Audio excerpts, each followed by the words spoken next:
Inflation is made in Washington because only Washington can create money.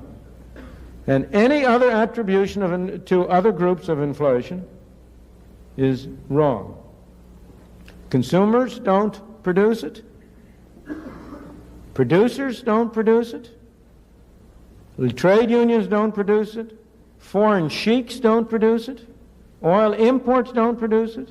What produces it is too much government spending and too much government creation of money and nothing else.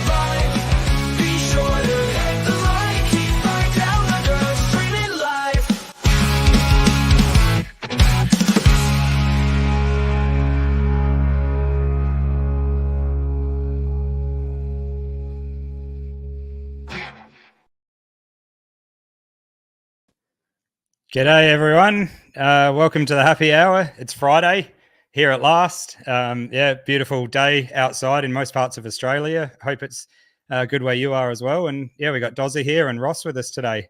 How's it going, boys? G'day, Ross. G'day, Big Rig. How you going, mate? I was waiting for it. I've been waiting all week to say that. That's brilliant. Good stuff. Yeah. Hey, Ross. Thanks for joining us tonight. All good. Yeah.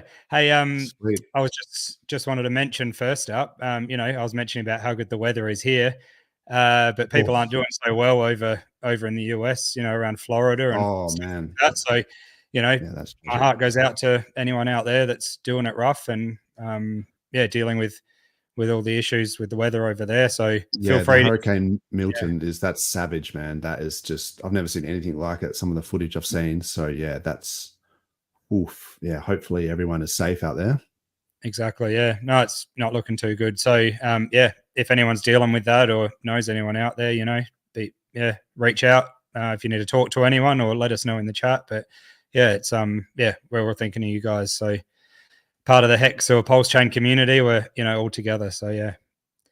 But I'm going to just quickly shout out to Red Squirrel, possibly Fast Abdul, always first in the chat. Thanks for jumping in. Dean DK, thanks for joining us. I don't think I've seen that name here. Have you? No, I haven't. G'day, Dean. Yeah, so good for you commenting. You've obviously watched before, but yeah, and unfortunately, no tinny at work, hey? Ooh, that would be nice. I feel you. Yeah, it's bloody hot here as well. It's started to warm up, so it's definitely. I'm going to have to get back on the beers, I think. Far out. Definitely. Yeah, the beer's out here and looking out for snakes at the moment. So all that sort of good fun going around.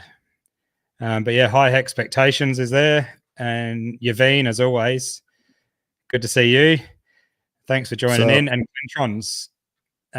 Clintron's found out in Adam Stokes' last stream. I just thought I'd let everyone know that I'm not Satoshi, since everyone's questioning who he is. No, we are all Satoshi, bro, except Craig Grant.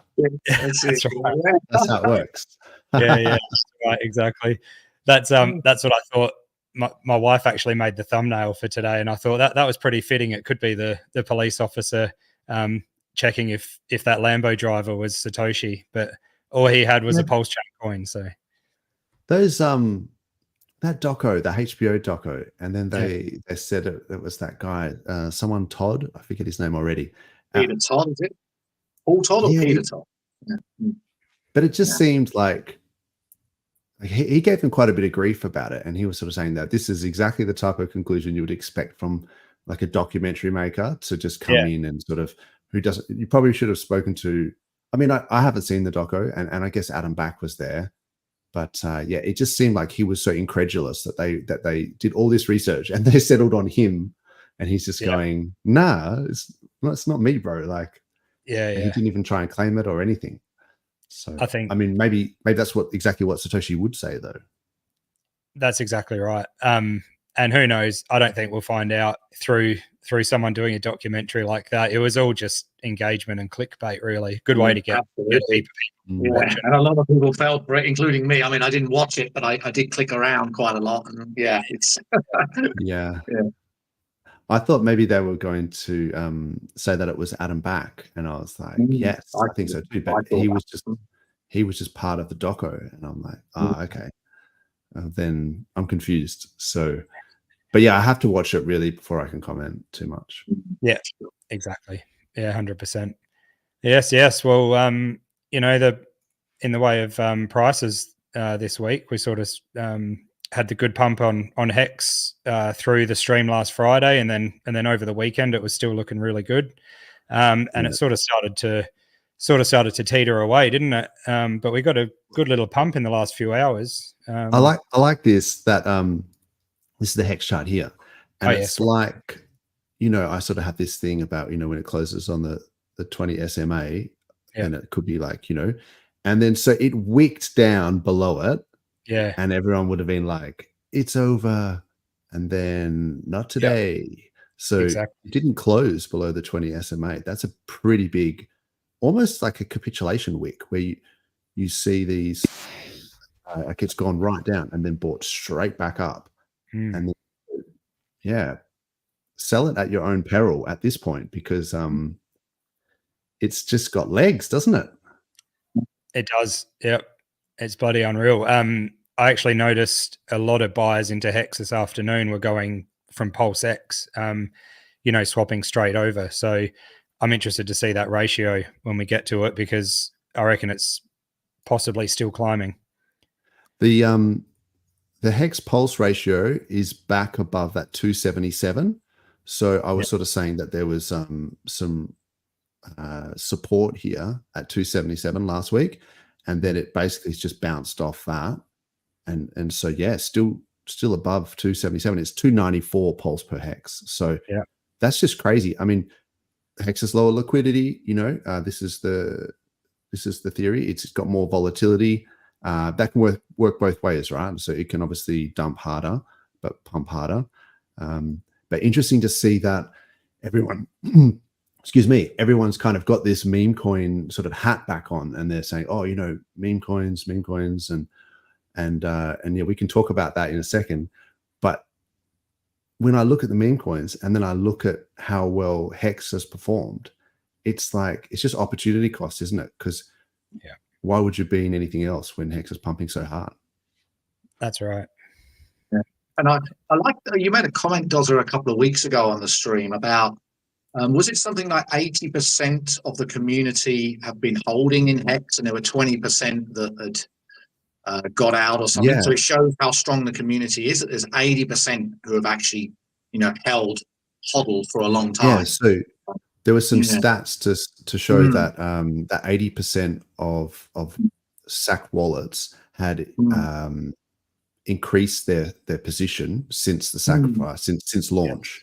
So only 20% had less coins than when it started. So and obviously the price has gone down, right? So it's that whole Pareto principle where 20% of the people has had the majority of the influence on the price, but that doesn't mean that 80% of the community is still strong.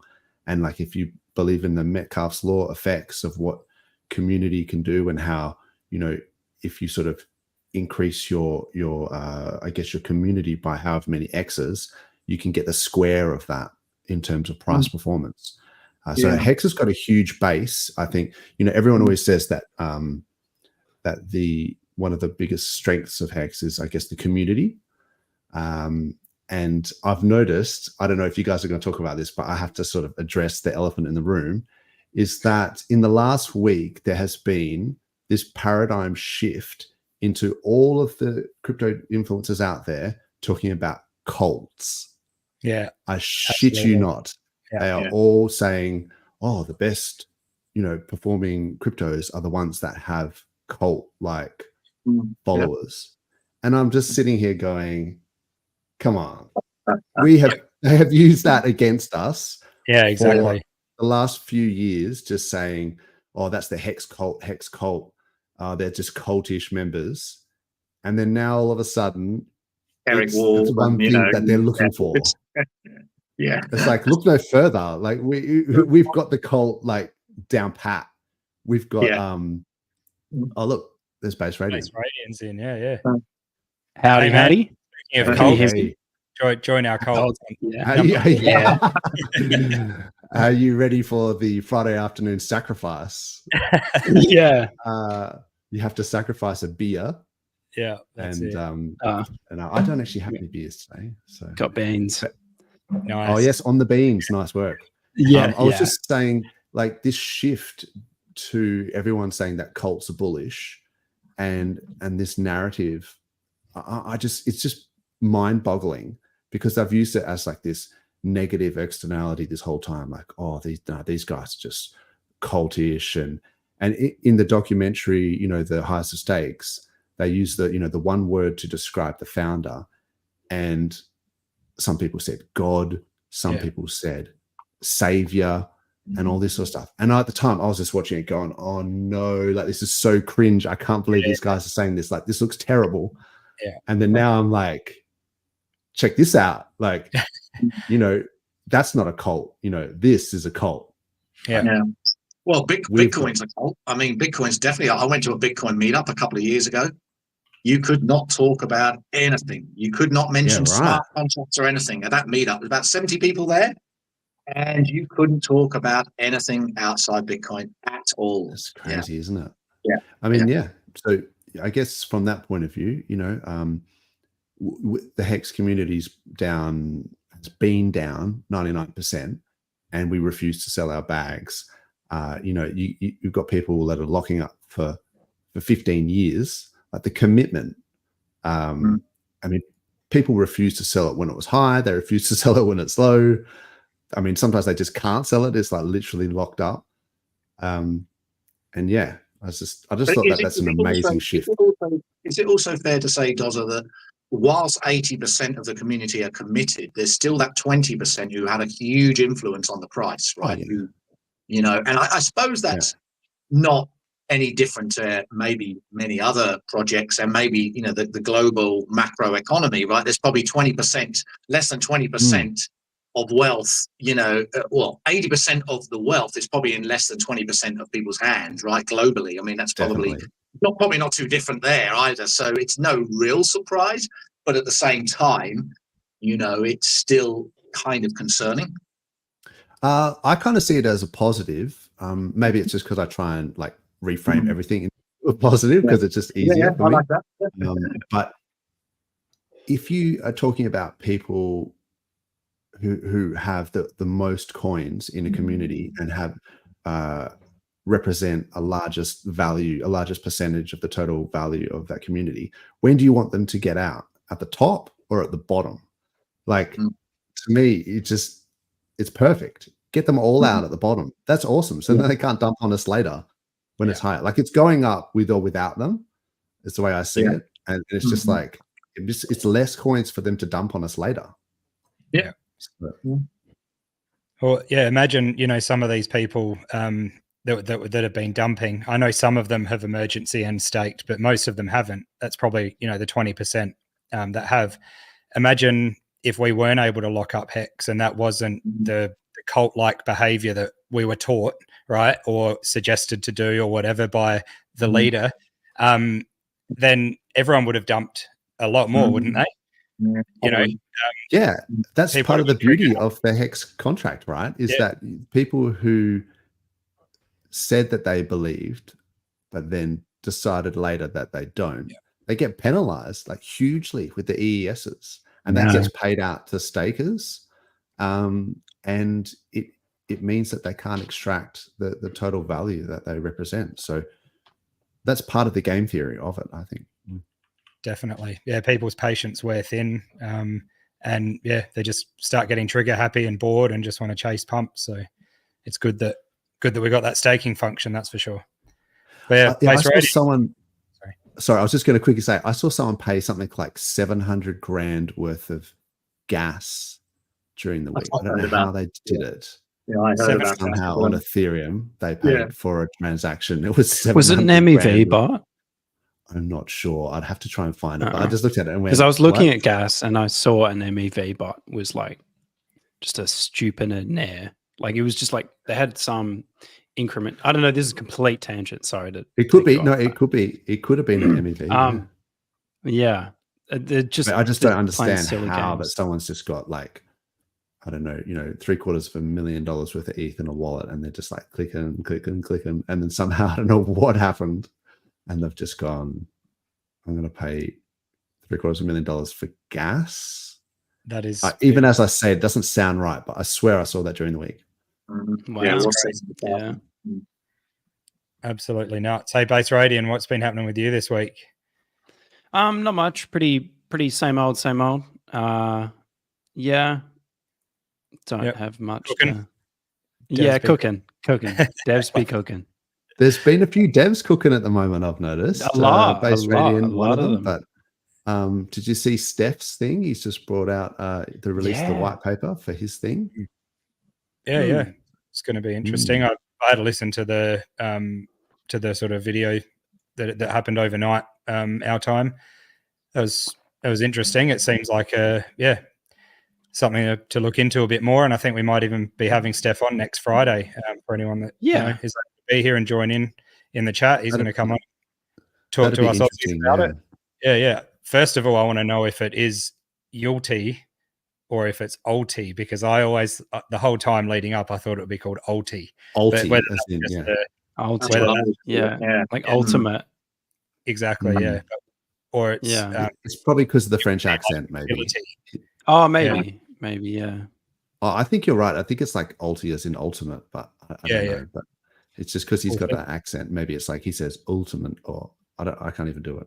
Yeah. There's a lot more to it, obviously, but seems the main part is locking up or putting ETH in to mint coins out and use the ETH to buy, automatically buy the token up. So very interesting. Yeah, it's very trendy at the moment. Those like buy and burn mechanisms. Yeah, it's a bit controversial, you've got to say, because as the Hex community's seen a lot of vampire attacks, where people have come into the community and then engagement farmed, and then kind of I was going to bring that up, come up with things.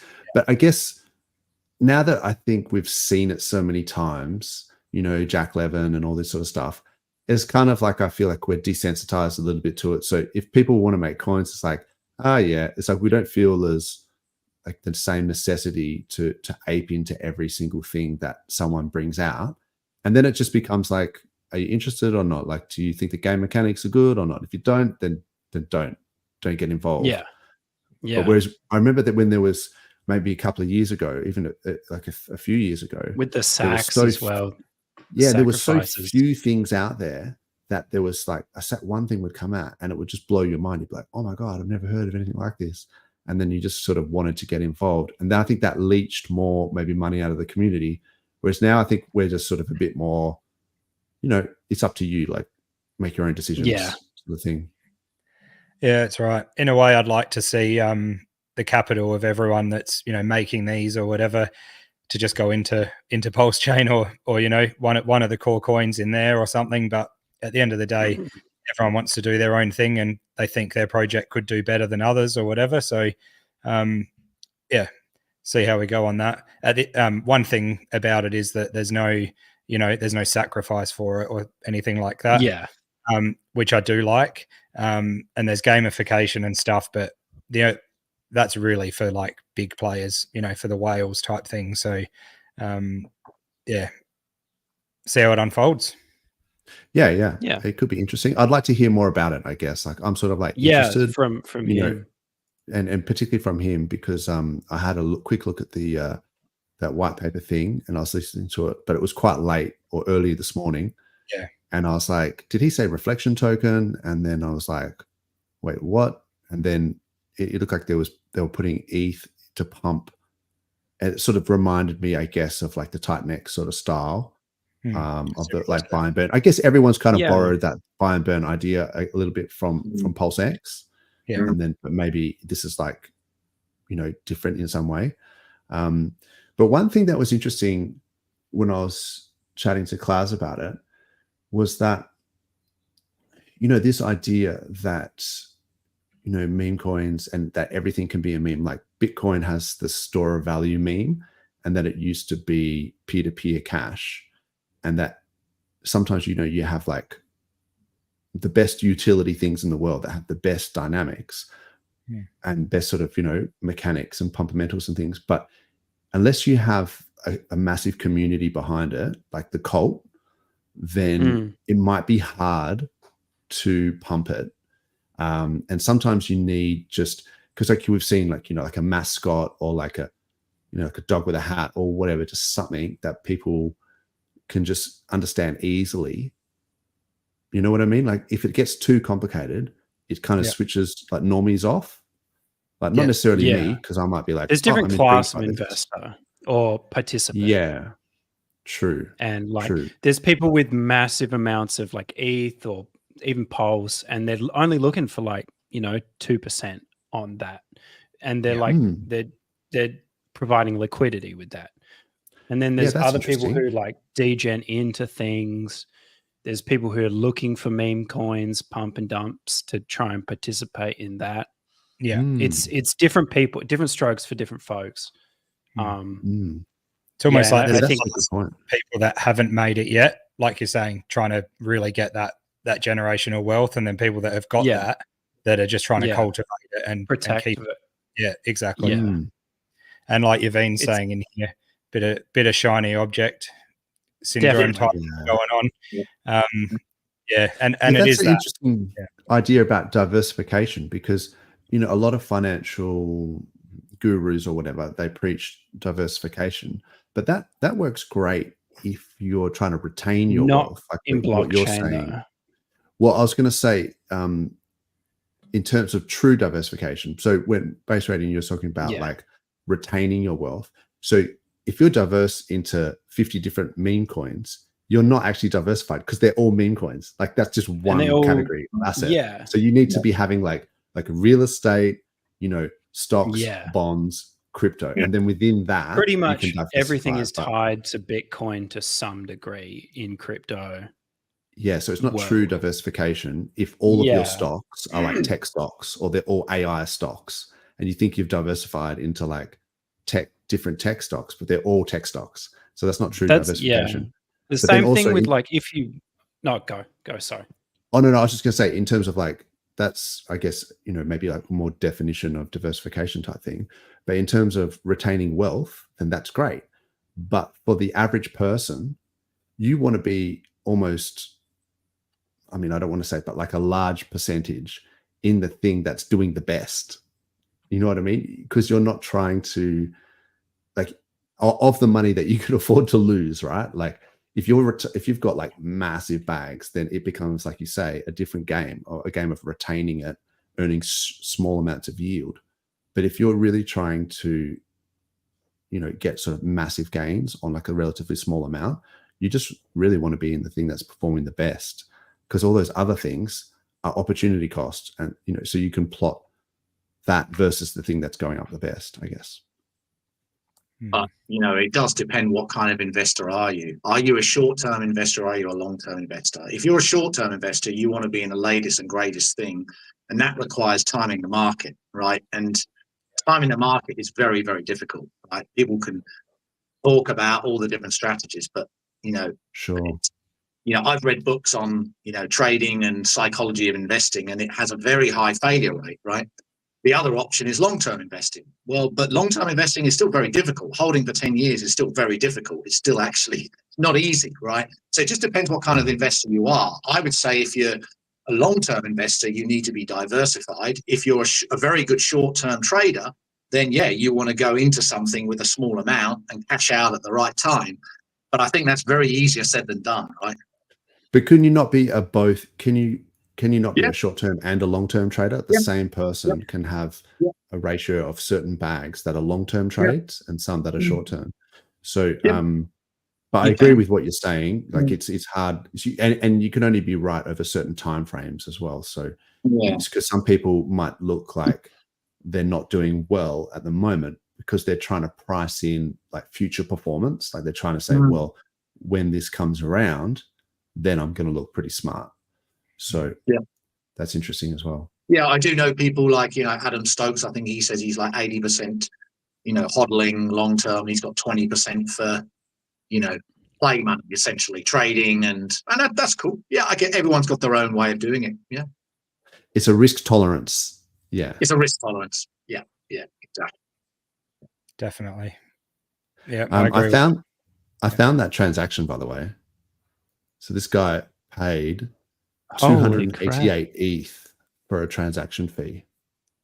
700 grand it was USD. I wonder if that was a fat finger. He didn't even check. Like what are you doing in one block, right? That requires that much gas. Especially with Gwei. Gwei was at 11. Does it say down there on the bottom? Yeah, the base Gwei. Yeah. Oh, no, hang on. At the max, he just set his max like ridiculously high. I don't understand how that could have happened. 13 million Gwei max, and then, max priority. Yeah. Oh, so he actually manually cranked the priority up. Maybe what was he doing in that transaction to get it so desperately to confirm? Or he just fat fingered the gas, but had the funds for it. Yeah. And had the funds. Or is it a dodgy smart contract that did something and drained a whole bunch of ETH? I don't know. Could have been, but then it went to the miners. That was paid to the miners.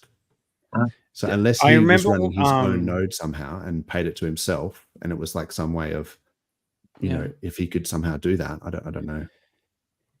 I remember IH once was strategizing about one time when there was an inflation bug in, I think, Bitcoin. One of the developers caught it, and he said the way you would get away with getting the money was cutting in the miners. So it would be maybe he's doing a spiralist transaction or something that he's not meant to do, and the way he can get that confirmed is by cutting in the miners. I'm speculating, purely speculating, but I like 43's idea that he was using it PulseChain gas. Yeah. It should have been on PulseChain. Should have been on PulseChain. Wrong one. Yeah, 13 million Pulse would have been still high, but it would have been a lot. Not that high. Yeah. Far out. That is crazy stuff. Yeah. I was just reading a few comments in here talking about Steph and the ulti thing and a bit about trust and that. One thing I guess is we shouldn't trust anyone, but I know there is that sort of that bias when you're familiar with someone and you've heard them talk and seen them around the community, where there's a level of comfort, I guess. So yeah, at the end of the day, yeah, like Dozza said, so I'm sort of over like trying to battle with these things where it's like, let it take its course, and at the end of the day, it might be a good thing, and that's why we're welcoming him on to come on next week and chat about it and find out some more. So should be a very interesting stream anyway. Yeah, that's for sure. Where are we? Hexadelic is in here. Thanks for coming on. What's that? A Helan? What's that? Can anyone fill me in on that? Beer or something? I don't know. Hexadelic's normally on the terps on a Friday, so I'm guessing it's something alcoholic. But yeah, you have to let us know what you're on about there. Claz is here, by the way. If you didn't know that, she's already smashed the chat out. Thanks for joining in. And the OG 43. Thanks for coming on, man. And long time listener. Long time listener. But he's been grinding it out for years, so he can have a win. That's so funny still. No, he did like, what was it? 200 episodes straight, like literally of the Hex Late Show, and then just started a new show and did like another 50 straight. So he's been around for many, many years. So absolutely, I hope people understand that I'm joking when I give him grief about that. 100%. Does that happen still? The Hex Late Show? I used to watch that quite a lot. Yeah, well, we basically took over once they stopped. It stopped. Yeah, that show stopped. They did 200 weeks, 200 episodes at least. Yeah, no, it was definitely a good show. It was a good show. Yeah, I miss hearing Tangent joining on these streams as well. Yeah, I miss all that. Him up and get him in one day. We've had him on a couple of times, but yeah, I think he's a champion. He's always good value. Yeah, he's a legend. Absolutely. KD's here. Thanks for coming in as well. And hi ho Hex. Awesome stuff. While we're on that and just saying g'day to everyone, can you please hit the like, but even more so if you haven't, the subscribe, because we've got 934 subscribers on DeFi Down Under, and it would be good, by the end of the year to crack the 1,000 mark or something. It's not only a small number, but it'd be nice to get up there if we can share it Smash around. Yeah, exactly. Yeah, no, that'd be great.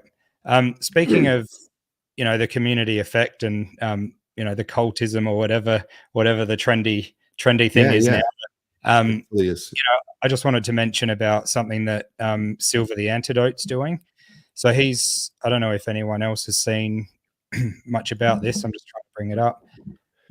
But he's doing a bit of a drive to get a bit more outreach with PulseChain, and so they've put together some funds, and they've got 10,000 USDT, and they've just sent 5,555 out to Hex postcards, and that was about getting the reach out, sending the postcards out, and there was also a competition, if I can find it, a competition to get the new the new postcards made. Let me just find it. Sorry, not very well prepared here. I did have it. Look, I think, is it Hex Futures that does it? But yeah, those guys, like, shout out to those guys, the Hex postcards. They've been putting in the work for a long time. Yeah. So he's got, definitely. He's got Crypto Coffee and a couple of other guys together, and they've been sort of nutting out some new marketing ideas and stuff like that. And I don't see any other, like, maybe I just don't see the streams or the chat or whatever, but the community getting together and really, talking back and forth about it, trying to involve everyone and getting new designs and stuff like that. It's a really special thing we've got. So I just want to shout out. Super active. Yeah. I mean, there's that, the UK, the racing, the Hex racing. Yeah. And, they just won the championship as well. Yeah, that's crazy. So it's amazing where you start to see. I mean, I remember when they did it was like, I think it was the Legion guys, but they sponsored the NASCAR, and they had the car out there. And, so it's amazing. People have done things over the years, and this is decentralized. This is not through some centralized sort of effort. It's just everyone just doing little things here and there. And then I think that's why the community is so strong. Yeah. Definitely. It's amazing stuff. Hexagon Lost in Asia. I missed you earlier, but yeah, welcome in, and exactly. Hit the like. Don't hit it twice, but you can hit it 3 times if you want. That's right. It has to be an odd number. Yeah. Yeah. No, exactly right. What else have we got going on? I found this video. You go. No. I was just going to say, I like Yaveen's call. This is that's not a knife. That's a knife. Yeah. This is the thing, man. These rookies, they're talking about cults. Don't they know that we own this? Mm-hmm. We have been labeled a cult for so long that I can't believe. It's almost like synonymous with Hex, where they've just gone, oh, Hex, oh, those guys are a cult. They always said it as a negative. Yeah. Now, all of a sudden, who's this Murad guy or whatever went on that token 2049 Singapore thing? Murad Marmadov. What's his name? Murad Marmadov. Yeah, Murad. He's like a main character now. Like, I mean, it's like season 5 of crypto or whatever. And, BitBoy's taken a few wrong turns and a few, I won't talk too much smack about what's happened to BitBoy. But let's just say, like, some things have happened in the season finale. And then now we've got a few main characters that are coming out of the woodwork, and now they're spruiking this cult narrative. And I'm just thinking, this is perfect, like playing into our hands. Anyway. Yeah, I think we're one of the communities that never disappeared through the bear market, like still going so strong. Besides a few, the cult is strong. Yeah, the cult is so strong, bro. Karim went to jail and refused to end his stakes. Like, nah, I'm gonna sit in his cell for however long. Like that is the cult dedication. Did like, it? I'm talking about. Was this on the island or wherever he was? Yeah, he remember he got done with the. Oh yeah, I didn't know he leverage and luggage, man, and luggage and luggage. He got done. Oh no, he actually got done. Then, I thought he got bail or something. And after like a month in jail or something. But he got bailed out and a fair money in as well. Fair bit he had to get transferred over. I didn't know he did time. The community effectively bailed him out. Like that was the thing. That's right. Like, the power of the community. It's incredible. And also the fact that, ladies, liquor, and luggage. He came up with that, man. I can't even, like, that was that's genius. So funny. The thing is, the cult is strong. The cult is so strong. You got to, credit where credit's due. Like, if we're talking about cults, like, people need to show some respect to They can't just be saying it as a negative for 3 years and then the second it flips positive, just, we're not going to mention X. Yeah. Okay. Exactly. That's funny stuff. So speaking of the cult, if you want to be a part of the cult, here's a 1-minute video for you. During the last crypto cycle, there was a coin called Hex that went up 10,000x. It made a lot of people very rich, and a lot of people are still bullish on this ecosystem. I'm going to try to explain to you how to buy it in less than a minute. Step 1 is you need an exchange like Coinbase. You're going to buy Ethereum on Coinbase. Step 2 is you need to download a crypto wallet like MetaMask.io or Ravi.io. Then you transfer that Ethereum from your Coinbase exchange into your crypto wallet. Step 3 is you go to bridge.pulsechain.com. Here, you're going to send your Ethereum across the bridge from the Ethereum blockchain to the PulseChain blockchain. Finally, on step 4, you're going to go to app.pulsex.com. You're going to buy PLS token using the Ethereum that you just bridged over. Now, always make sure you have some PulseChain in your wallet. You need this to pay for gas fees. And from there, you can go ahead and buy Hex using your PulseChain, or you can buy other coins like PulseX, INC, or literally anything else. So obviously there's a bit more to it if you're completely new to crypto. But I just thought that was a good 1-minute splash on how to do it. If there's anyone out there that knows a bit about crypto, just tuning into us, but doesn't actually know how to get over to PulseChain, just go to hex.com. Just go to hex.com. Like that's the easiest thing. It's just most of the information's there. Yeah, exactly. But it's you might already have ERC20s over there. Yeah, that's crazy, isn't it? And isn't it GoPulse that you can put in, just paste in your public wallet address, like your Ethereum wallet, and then just see if what tokens, and it will tell you the value of those tokens as well. So GoPulse, of course, is an awesome site. Exactly. Yeah. Yep. I also think pulsecoinlist.com is a really good one. I think it's pulsecoinlist.com/buy has got like a list of ways to like on ramp and things like that. And you can link, list it by that one's a good one. The fees and the things like that. So exactly. Yeah. Look at this. The monthly bubble. I'm putting it on the monthly, like I said last time I did this, because that looks the best. It's like spreading the chart out, moving the scale just to get it just right. But the bubble's too big; it's getting in the way. It's getting in the way, guys. Yeah, exactly. Getting in the way. It's the elephant in the room. Yeah. That's right. I was taking a leaf out of crypto banter there. Yeah.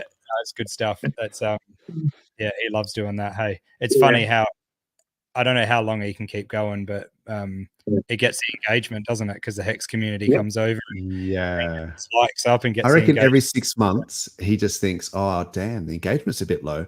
I know. I'll pop the Hex bubble and just wait for everyone to go bananas."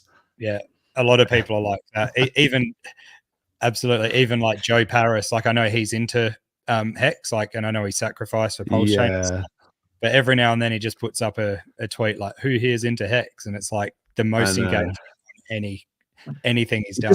It just reminds me of like when you see like a band when they come to your hometown and they know what town they're in, and they're sort of like, you know, is anyone here Canadian or something? And it's like you're in Ottawa. It's like, oh, everyone's just like, okay.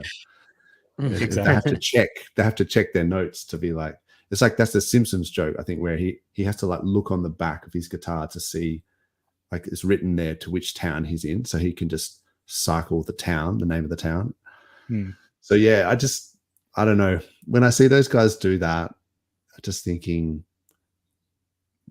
it'd be good if they followed up a bit more rather than just do the token engagement farming. If they actually had someone on and talked about it, that would be just a little bit more. Yeah. I agree, definitely. So this is what Dozza was talking about. Basically, if you go to pulsecoinlist.com/buy, and then you can just see PulseChain bridge there.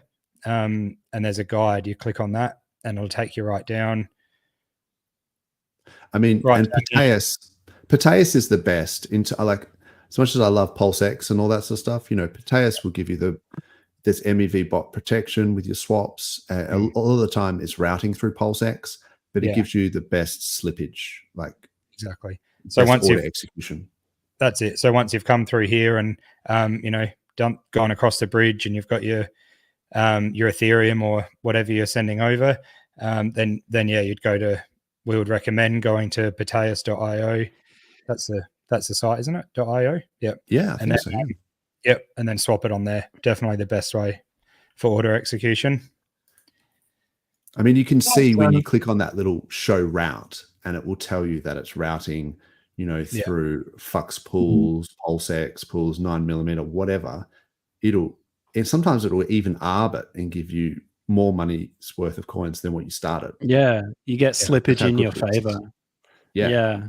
You could sit there all day and just work out like little tiny percents every hit. Like if you just sat there on the UI, like it's possible. It's pretty good. Yeah. I mean, I'm surprised that we haven't seen that kind of DEX aggregator on other chains. Like Pateus hasn't gone multi-chain. Maybe they will. But I think we're lucky to have Pateus for sure. Yeah. I'd something go multi-chain where we can get some like, you know, cross-chain swaps happening. I know PulseX does it, but you know, there's a few fees and slippage involved, and it's very. It's all using you can actually similar underlying tech, right? It's using that like Rubik. It uses Rubik. Yeah. Okay. Yeah, which is fine. But yeah, like that's what it is. I mean, there are plenty of DEX aggregators, don't get me wrong, like on Ethereum and stuff like that. But I just really like Pateus because they've got the MEV bot protection as well. I think that's important. Definitely. Yeah, it's a huge thing. Yeah, even Richard would always talk about that on streams. You know, people jumping in front, or the bots jumping in front of your orders. So yeah, the sandwich bots. Yeah. I think everyone knows about that now. It's hard because we've been doing this so long that we forget that there's probably people that don't know some of the things we're talking about it, but we're just like, oh yeah, you need DEX aggregators and MEV bot protection, sandwich bots, you know. But yeah, it's basically like if you place an order that's too large, depending on you know, which DEX you're on, a bot can check that it checks the mempool, isn't it, for certain transactions, and then it'll pump the price of that token right up before, and then so you have like less tokens, and then it will sell it after, and then so effectively it'll extract some value. Sandwich attack or something. I think that's a sandwich attack.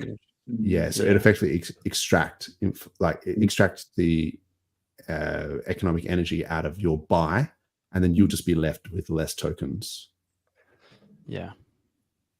Yep. Nobody wants that. Just quickly on this, you know, like with how to buy Hex and how to buy PulseChain and all that lot.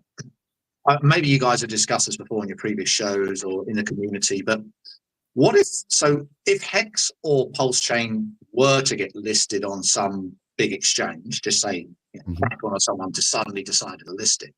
Is that something that we would actually want or not? Because obviously it would be good to a price for adoption, for awareness, for everything else. But then we couldn't claim to be true DeFi anymore, could we? Yeah. So what Depends do who you we actually want? Depends who you talk to. Yeah, this is a bit of a contentious point. Yeah. But yeah, I'll see what everyone else thinks first, but I know what I would say. Yeah, personally, I'd love to see it on centralized exchanges, because then it could be part of the on ramp, so you could buy it a little bit, transfer it over to your self-custodial wallet, and then you're in straight away, and that takes out so many steps, and less chance of making mistakes as well. Buying big bags on there, leaving it on there, and holding it on the exchange, I don't agree with, but I've always sort of vouched for the fact that centralized exchanges are good for the person to, dip their toe in the water, put a few $100 on there, play around and see what it all looks like. And then you get grabbed by the neck, like a lot of us did, and just dragged straight into the portal of DeFi. And then you know what you're doing. That's my opinion. Yeah. Look, I mean, a lot of people will just sort of say self-custody all the way. And, there's been so many centralized exchanges that have been rugged over the years, Mt. Gox and all this sort of stuff. Anytime you leave your keys with a middleman, it's not your crypto, not your coins, not your crypto. So it just basically means that they could rug it at any time and you could lose everything. But if you have the approach that a centralized exchange is like really just like an on-ramp, and then once you've got your coins, then you can send them to self-custody, then I think it's a positive, because it just makes it easier for noobs, I should just say normies maybe, or like the average person, and it also legitimizes coins as well. Because I've spoken to people about PulseChain, for example, and I said, bro, you got to get some PulseChain. And they're like, oh, wicked, what exchange do I buy it on? And I'm like, oh no, you can't just buy it on an exchange. And they're like, oh, I've got KuCoin accounts, I've got Binance and whatever, CoinSpot or Coinbase or something like that, maybe OKX.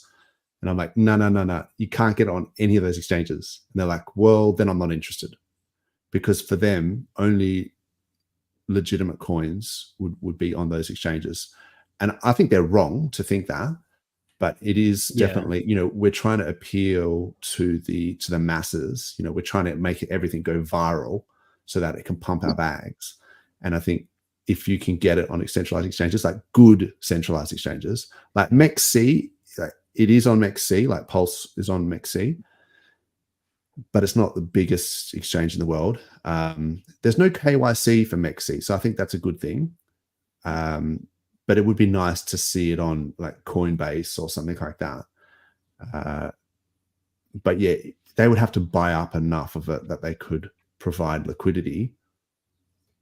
Yeah, and then there's other problems associated with that as well. Yeah, I think I agree with both of you. I like the idea of it just being the on-ramp, and then you get it to your wallet, you educate yourself on self-custody and go from there. It's just that the consequence of that, which I think is a hit that I would probably be prepared to take, is that we couldn't be so boastful about PulseChain and Hex being true DeFi anymore, pure DeFi.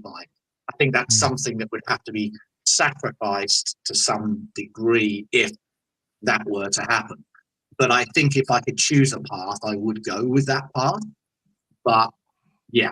It depends on the proportion, like on the, if you've got 2% of the supply on centralized exchanges, I think it doesn't really affect the decentralized narrative.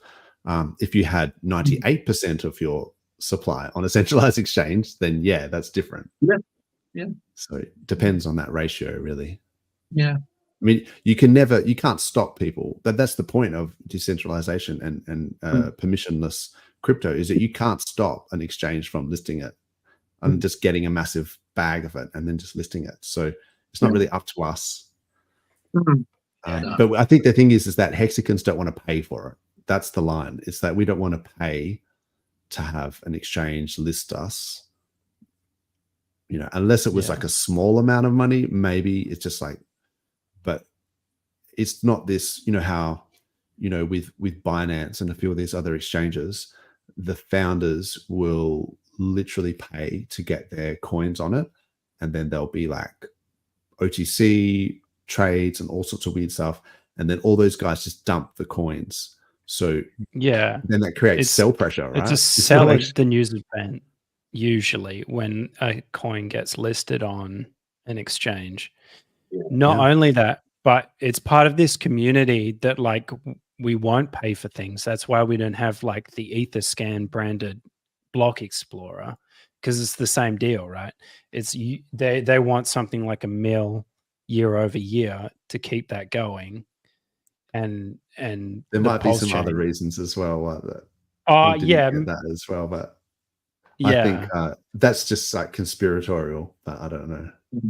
Okay, I thought there was just a purely like they want money and like we're just like go F yourself. I think so, yeah, but I also wonder about other things, like in terms of I can absolutely believe that they would gatekeep that though. Yeah, man. Yeah. Anything to do with Hex pretty much gets gate kept all the way through. So until it doesn't, you know what I mean? Like until the green candles. That's right. Once the green candles come in, people just will change their tune, you know. Yeah.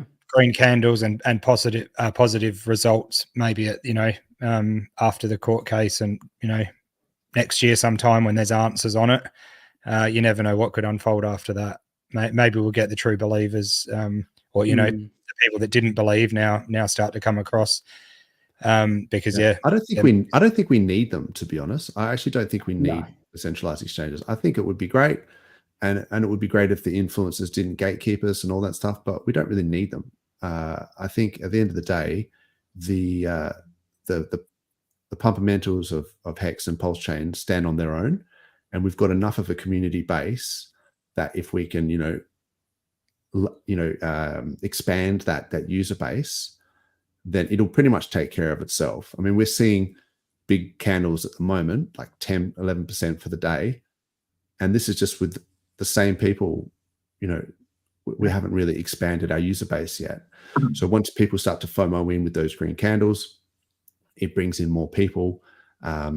And then all the buy and burn and all that stuff for PulseX will, you know, start to kick in once we get more volume.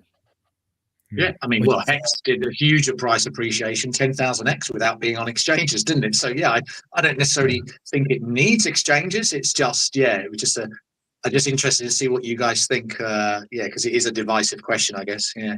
yeah, it is. Yeah, definitely. And to some extent, all exchanges do is benefit the more novice players. Like it comes back to this like different class of investor, right? There's a whole spectrum of people, and bigger players with massive amounts of money, they already know how to use Ethereum. They already know how to use Uniswap, PulseX, decentralized exchanges, you know. Definitely. Yep, I think they're all really good points. I think we need more adoption, which, you know, a lot of people are trying to drive for, you know, like Silver the Antidote. And, you know, there's heaps of other people out there. Metcalfe's Law. Push for it. Yeah, we need that to take full effect.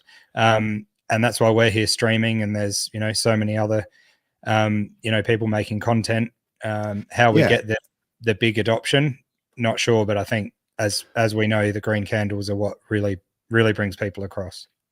Yeah, so that's an interesting idea, is that if you have, you know, supply and demand, and the supply is relatively low, like people stake Hex, it burns the supply, and but it's about the demand. If you want price performance, you need the demand. So then for me, I don't care how the demand is created.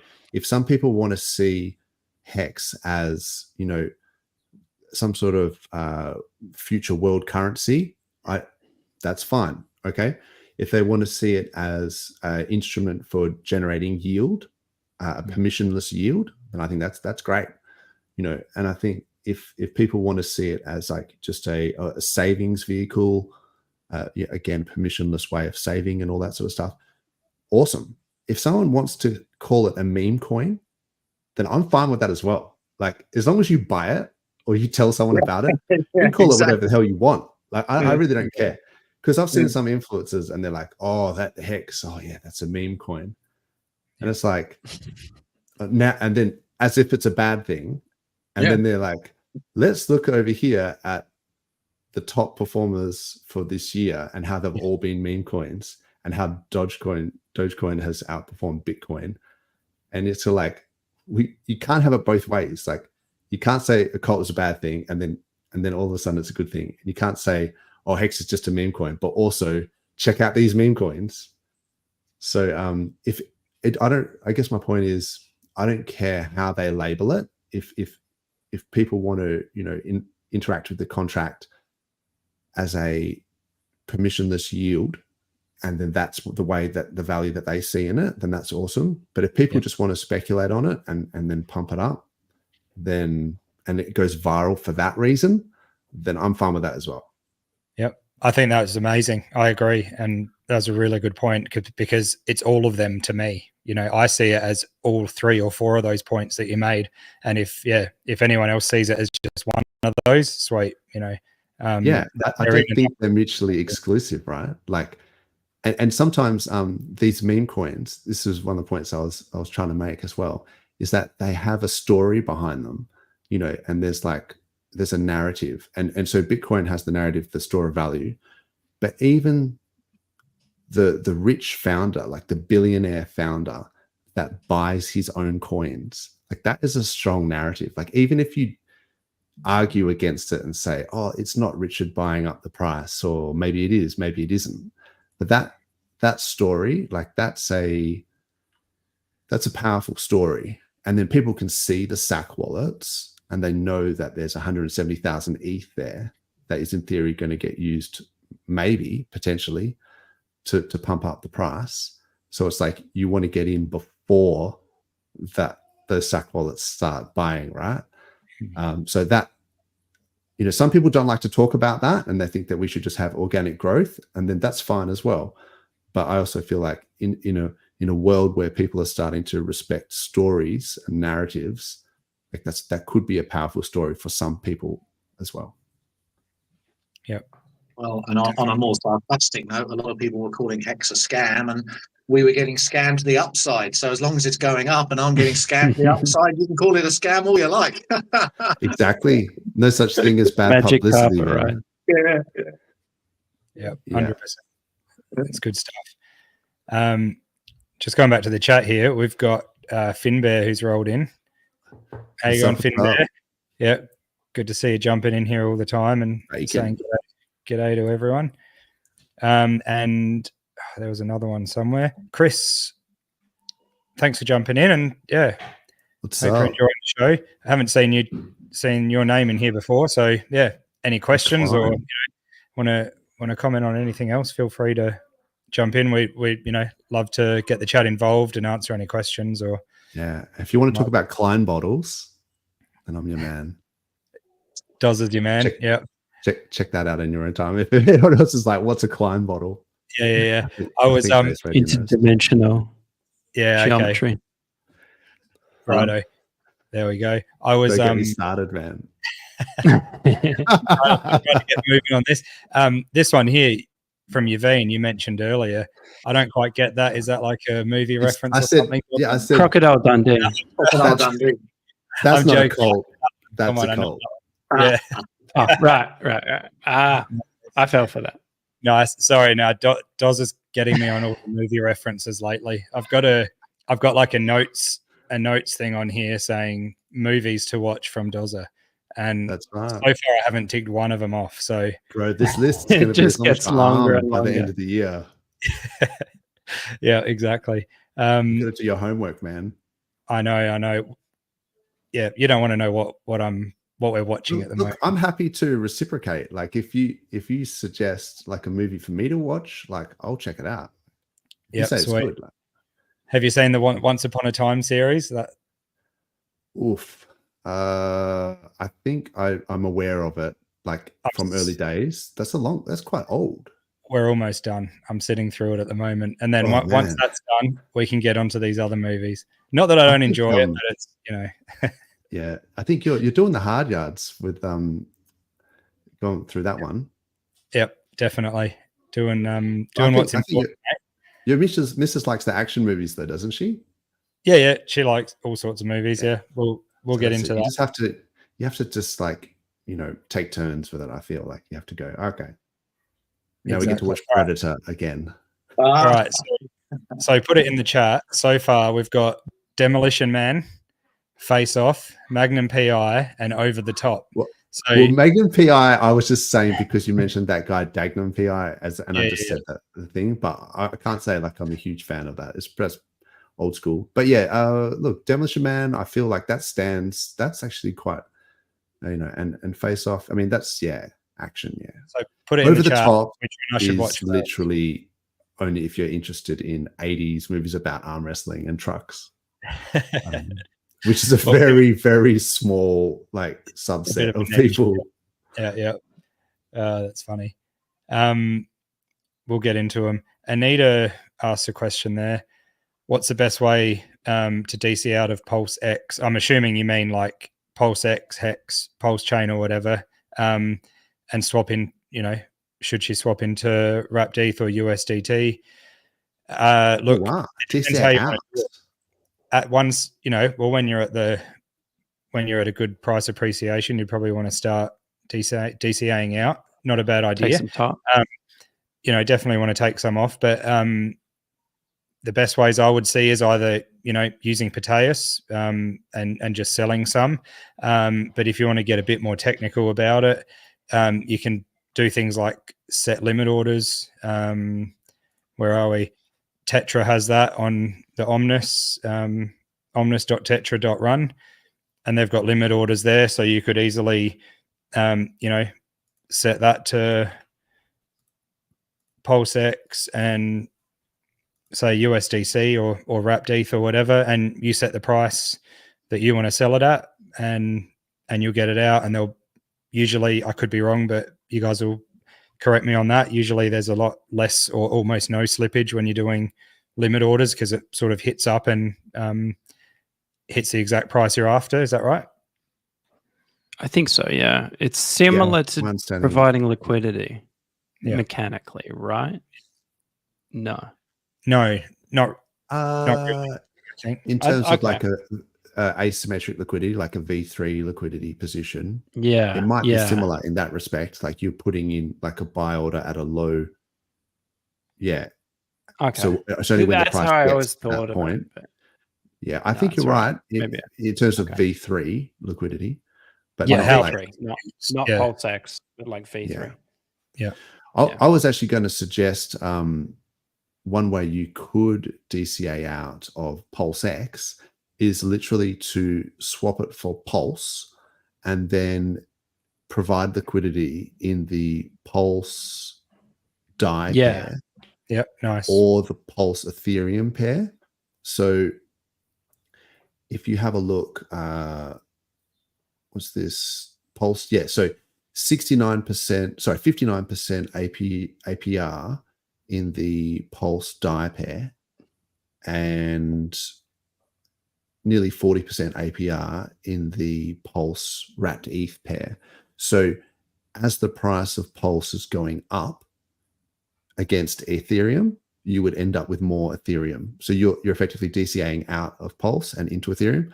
And likewise, if you're in this Pulse stablecoin pair, then as the price of Pulse goes up, you'll be DCAing out into DAI, and you'll be earning ink for the privilege. Yep. And hoping the APR on those farms doesn't go down or it isn't changed to bring other farms in or whatever. But either way, you'll earn something while DCAing across. That's getting as well. I guess the fees. So that's getting to the next sort of level rather than if you just want to get out and just as you see the price keep going up. Depends on your time frame. Yeah, it depends. And it sounds like they're saying DCAing out. That implies to me that they've made some gains like at the top, and they don't want to just market sell and wreck the chart.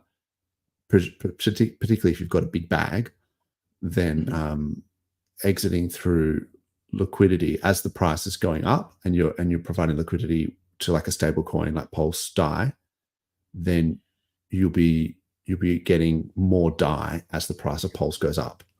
Yep. Of course, it goes both ways, right? Loss, but you're using it in your favor to do what you want it to do. Exactly. Yeah. Yes, you're getting impermanent loss, but you would also get impermanent loss if you just sold like once a week for 52 weeks as the price was going up.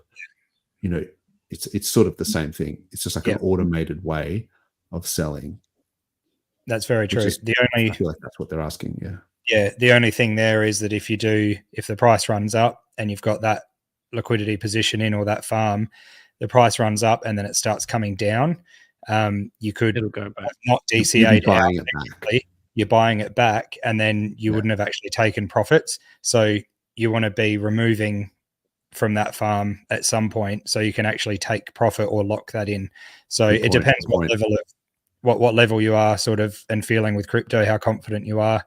You might just want to do small sells over time on Proteus or PulseX, or sort of study up on this sort of stuff, and you can do it different ways. I mean, there's plenty of ways you can do it, like especially if you play around with Excel spreadsheets and things like that. So you can kind of see, like, if you sold 2% every time the price doubles, for example, or if you did 5% or 10% every time it doubles, or 50%, you play with these numbers and you sort of see how much you would have after X amount of doublings. And then it's really depends on how high do you think it's going to go. Like, that, and then you have to factor that in. If you want to extract like maximum, because when you do those calculations, you'll find that you really want to wait. Like, you don't want to start slashing your bag too early, if you know what I mean. Because if you start taking like 20% every time it doubles, and you think it's going to do whatever 10 doublings, then you think, oh wow, if I had just taken 2% every doubling, you would end up with far greater at the end. So agreed. Do your own research, I would say, on that. Yeah, that's right. Another good way that I've heard of to look at it is, instead of taking a 2 or 20% or whatever out in terms of the actual tokens, you take it out in dollar value, and it can sometimes work better that way. Whereas you're not selling huge amounts of your tokens. You just, as the price goes up, you're just taking that dollar amount out, which can sometimes lead to not as many tokens you're actually losing on that run up, which you can hold to sell at a higher price. I don't know if that makes sense, but yeah. Yaveen's talking about, this was the narratives you were talking about with Hex, the 401k narrative. I like that one as well. Me too.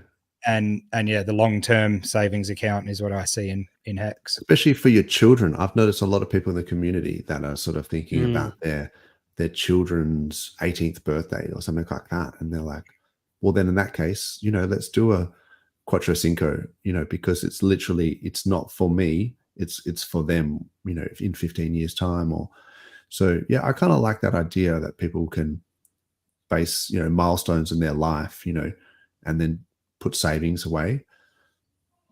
Yeah. But you have to consider that it's all dependent on the price of Hex, right? So when you stake like that, you can tell you exactly how much Hex you'll have, but you won't know what the price of Hex will be. So there's a bit of talk recently about Hex being almost like a 15-year cycle, because of the staking function. And when it first came out, people staked 10, 15 years out, and there's a lot of rewards and stuff that they're going to get from big payday and whatnot, bonuses. But then after that 15-year cycle, it sort of drops dramatically, because there's so many less T shares, and hopefully, well, more than likely, people are going to emergency end stake or sell or whatever, and it sort of starts a whole fresh cycle. And I like to be a bit of a selling point or just trying to smooth things over a bit.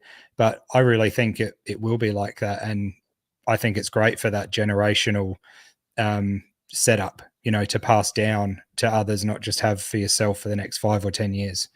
So I'm hoping it plays out like that. But you do have to be mindful, though, that there are some major, staking unlocks, like in terms of like the maxi stake and, Deci stakes or whatever, things like that.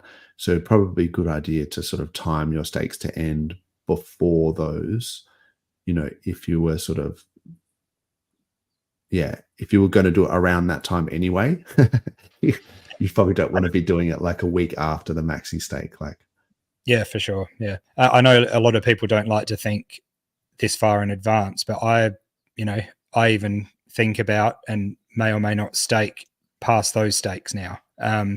So there's the maxi stake, you can actually stake further than that now. So all of these rewards have come out. You could be on the other end of it. So just the thought. I mean, I've got Quattro Cincos, so I wonder, I would be, oh no, that would probably come out before. But anyway, each to their own. Everyone gets to choose their own risk tolerance. Like we were saying before, Ross, it's about that risk spectrum where people can kind of choose their own their risk tolerance, what they want to do. It's up to the individual. Yeah. Yeah. But just a question on that then, True Blue. So you're saying about timing and ending of stakes, right?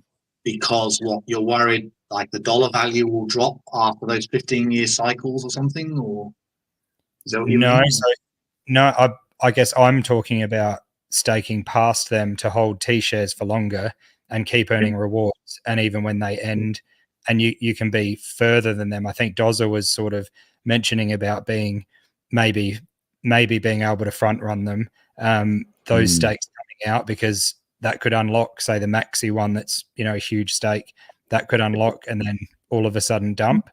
But I guess my train of thought is seeing past that it might dump there, but I've got, the belief that it will, regain its value even after people dump there and later on have the rewards and the price appreciation still. Yeah. A lot of things become priced in. Yeah, that's true. Yeah. Because at the end of the day, no matter which way you look at it, right, you've still got your hex, right? You still got, like, if the price dumps, you still got your hex. Like, you're getting more and more hex every day, no matter what, right? So in hex terms, yeah.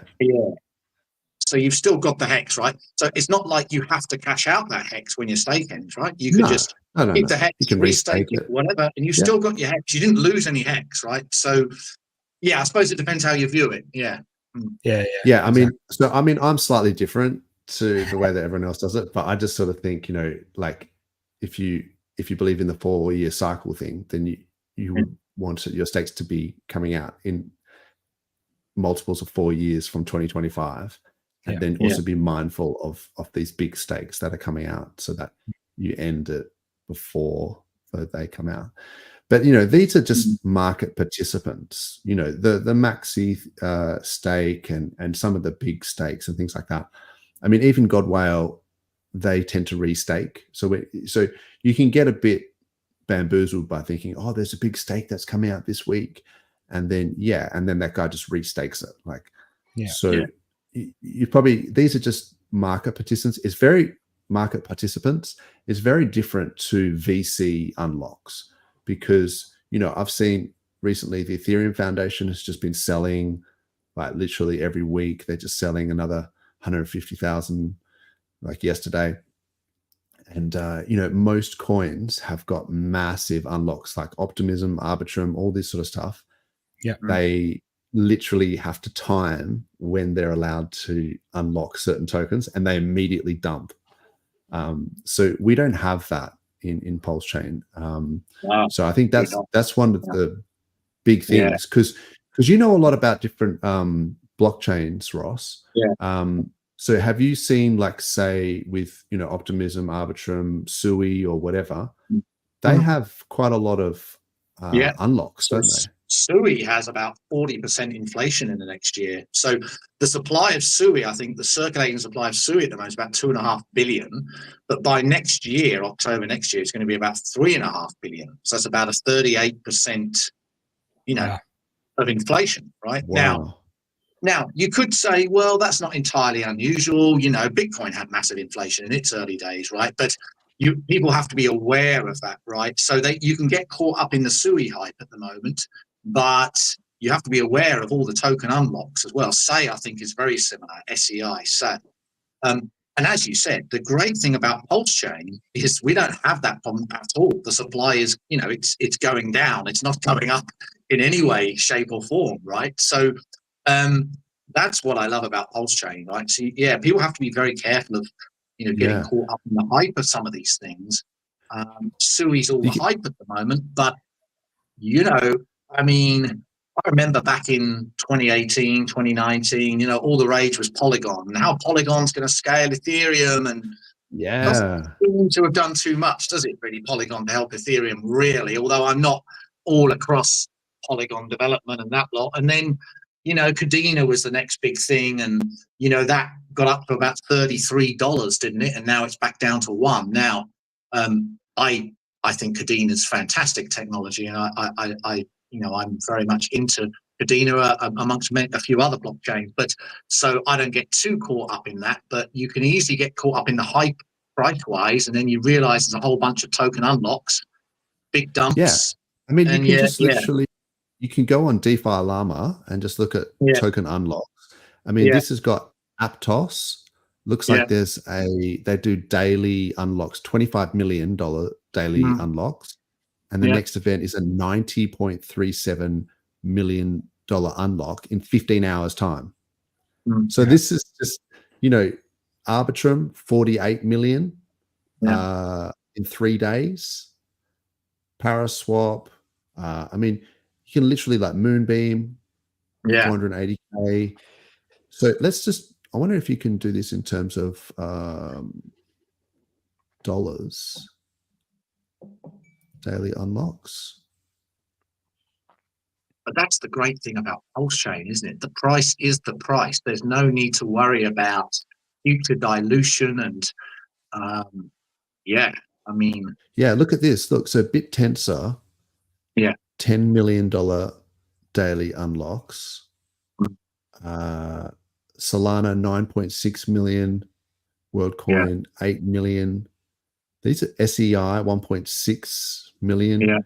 I mean, Avalanche here, this has got $1.5 million daily unlocks, and there's $43 million being sold in 13 days' time.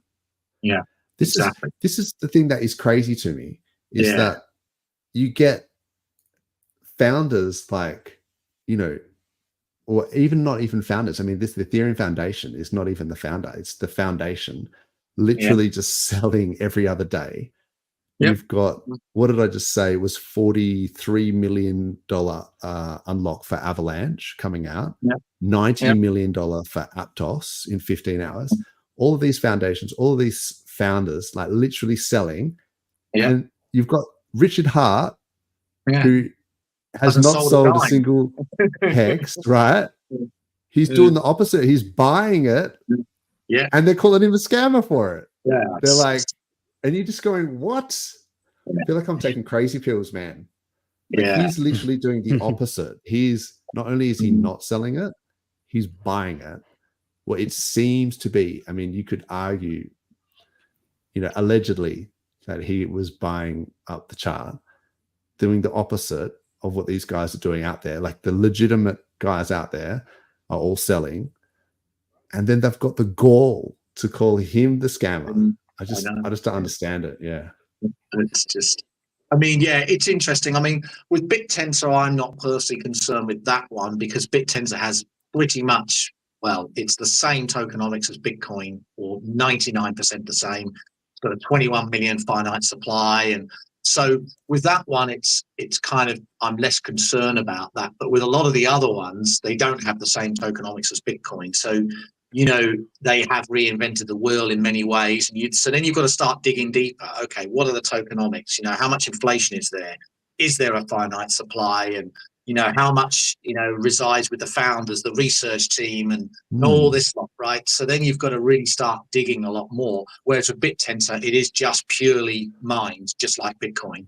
So okay, but can I just push back? Only because I don't know a lot about BitTensor. I'm just going to push back a tiny bit just to say, look at the percentage unlocked is only 17%. So Bitcoin mining has mined over 97% of all the Bitcoin that's ever going to be mined, whereas it's only 17% has ever come out for BitTensor. So absolutely, but BitTensor's in the same. percentage. Right, but BitTensor's in the same position as what Bitcoin was in its early days, essentially, right? BitTensor only was launched just over a year ago too, so it's right. Yeah, so I guess So, you're comparing something that's like 12 years old or whatever or more. Exactly. Yeah. But, So okay, fair call. Yeah. So out of those other chains, because you've done a bit of research for your book, right, Ross? Like you've done you've looked into these things. What sort of and I mean, keep in mind that I don't just care about the tech. Like I'm not just in it for the tech. And with the meme with the guy with the massive gold chains and stuff, and he's like, I'm in it for the tech. It's like, you can have crazy tech, and you might say that Casper or whatever has this particular type of proof of whatever system that's superior in every way. It's like, in your research for your book, did you find any chains, or maybe if you even could name like maybe 3 or 4 or whatever chains that have not only like good tech in terms of how it's mined, like proof of stake, low gas, fast, whatever, but also have like a good community, potential virality, because I feel like that's a major factor. And maybe even some sort of like story behind it, like I was saying with Richard Hart, like the hero's arc that he's had, like the hero's journey is like quite a powerful narrative in stories where the protagonist is down and then they come back to glory. Like that's like 90% of the action movies that True Blue hasn't watched. That's it. But you know what I'm saying? Is there something that you've noticed in those blockchains that sort of tick those boxes apart from PulseChain? Yes. Well, I would start with saying that there's no community that I've really found that is as strong as PulseChain and Hex. That's the first thing. I don't know if I mentioned this before, but the PulseChain Hex community is the community that I follow, mostly on YouTube. I couldn't name really one community member from another blockchain. So being honest there, right? I haven't really, I've just been so drawn to the PulseChain community and the passion and enthusiasm and everything that's been happening there that I could name many PulseChain community members, but I couldn't probably name one community member of another blockchain, right? I just haven't been absorbed in that way, right? So although I love the tech with a lot of the other blockchains, I just haven't felt the draw, or I haven't been lured in by anyone. I have watched community members in other blockchains, but they just didn't draw me in, right? So from a community perspective, I definitely think PulseChain is the strongest. It doesn't mean that the others are really weak, right? So although I don't know much about XRP, I know XRP has a very strong community. They call themselves the XRP army, don't they? So there are other strong communities. But I think, the BitTensor community has a pretty good community, and so does the Kadena community. They're pretty strong. If I post anything about Kadena, I get huge numbers of reposts about it, and they're very, very passionate about what Kadena is building, because it is pretty interesting tech, I must say. Although, in all honesty, they are at war with Casper. They are very much at war with Casper. If I post anything about Kadena, I get a bit of hate replies from the Casper guys and vice versa. Wow. They're both pretty much at war. But I let the noise be the noise. To be honest, I like the passion. I don't. People believe what they believe in, and yes, it's tribal, but I love that passion. Actually, if people want to stand up for what they believe in, then I respect that, actually. And you get without going off on a tangent, but you get like the BSV community, right? Very passionate, very, very passionate, right? And, BSV doesn't have a great reputation, but, when you listen to some of those guys talking about BSV, you can sort of sometimes see where they're coming from, right? And those guys, they could easily just shift to Bitcoin if they wanted to. They could just say, all right, BSV is going nowhere in price. Let's just switch to Bitcoin, going on the thing that's popular and going up and is probably going to do well still. But they don't. You see, they stick with really what they believe in, which is the BSV tech. This is the way to go. We believe, in the original Satoshi vision. And so, I can't respect that. I can't, you can respect it. Yeah, really, sure. Yeah, I mean, they believe it. Yeah, they believe in it, so good on them. So, but yeah, in terms of certain blockchains, I think Kadena has phenomenal tech. It did get hyped up, didn't it, a few years ago? But they're kind of just about it. I don't know much about it. Well, I'll summarize a little bit. Yeah, I'll summarize it very briefly. You could essentially see it as many Bitcoin-like parallel chains, and they are kind of braided and interleaved together. So they use this graph theory, and where each Kadena chain has a reference to, say, 3 or 4 other peer chains, and then those peer chains have references to other peer chains, and that's how they sort of scale. So at the moment, I think they have like 20 parallel Kadena chains to scale. So they're all sort of Bitcoin-like chains doing proof of work, got their own independent set of miners on them. The drawback is quite complicated. It's heavy, but fascinating, very unique way of doing it. They have a fantastic community. I like what they're doing. And, the guys from the team reviewed my chapter, and so I like Kadena, and I think the price is very, very cheap. And I think the trick with investing is finding good potential tech that's cheap, right?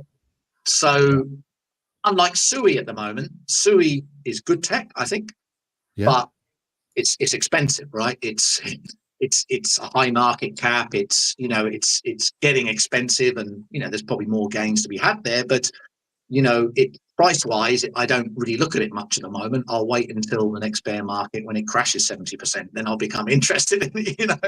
I mean, I try to look, diminished returns maybe. Exactly. So Sui, I think, has potential, but I think it has been overhyped a bit. It's that kind of be fearful when others are greedy type thing that Warren Buffett's, that kind of Warren Buffett. Yeah. With Kadena, I had sorry to quickly. So I had a quick look at Sui during the week, and I was actually looking like for meme coins and things like that. I noticed that they've got a lot of centralized exchanges and things like that. There a lot of liquidity, but it didn't seem like even their meme coins and things like this is on Deck Screener, relatively low liquidity for even the top 10. You're starting to get into the hundreds of thousands of dollars of liquidity, and most of these are like paired with looks like Cetus. Is that their version of PulseX? Like that's their DEX, is it? It might be. I don't know. I haven't really explored too much in terms of the ecosystem on Sui. I've only been looking very recently at Sui, the tech, the fact that they use a DAG for transactions and the foundational side of it. Yeah. And is that kind of like Casper? They use that tech as well, like that DAG. They do, but it's slightly different. What Casper do, they use a block DAG.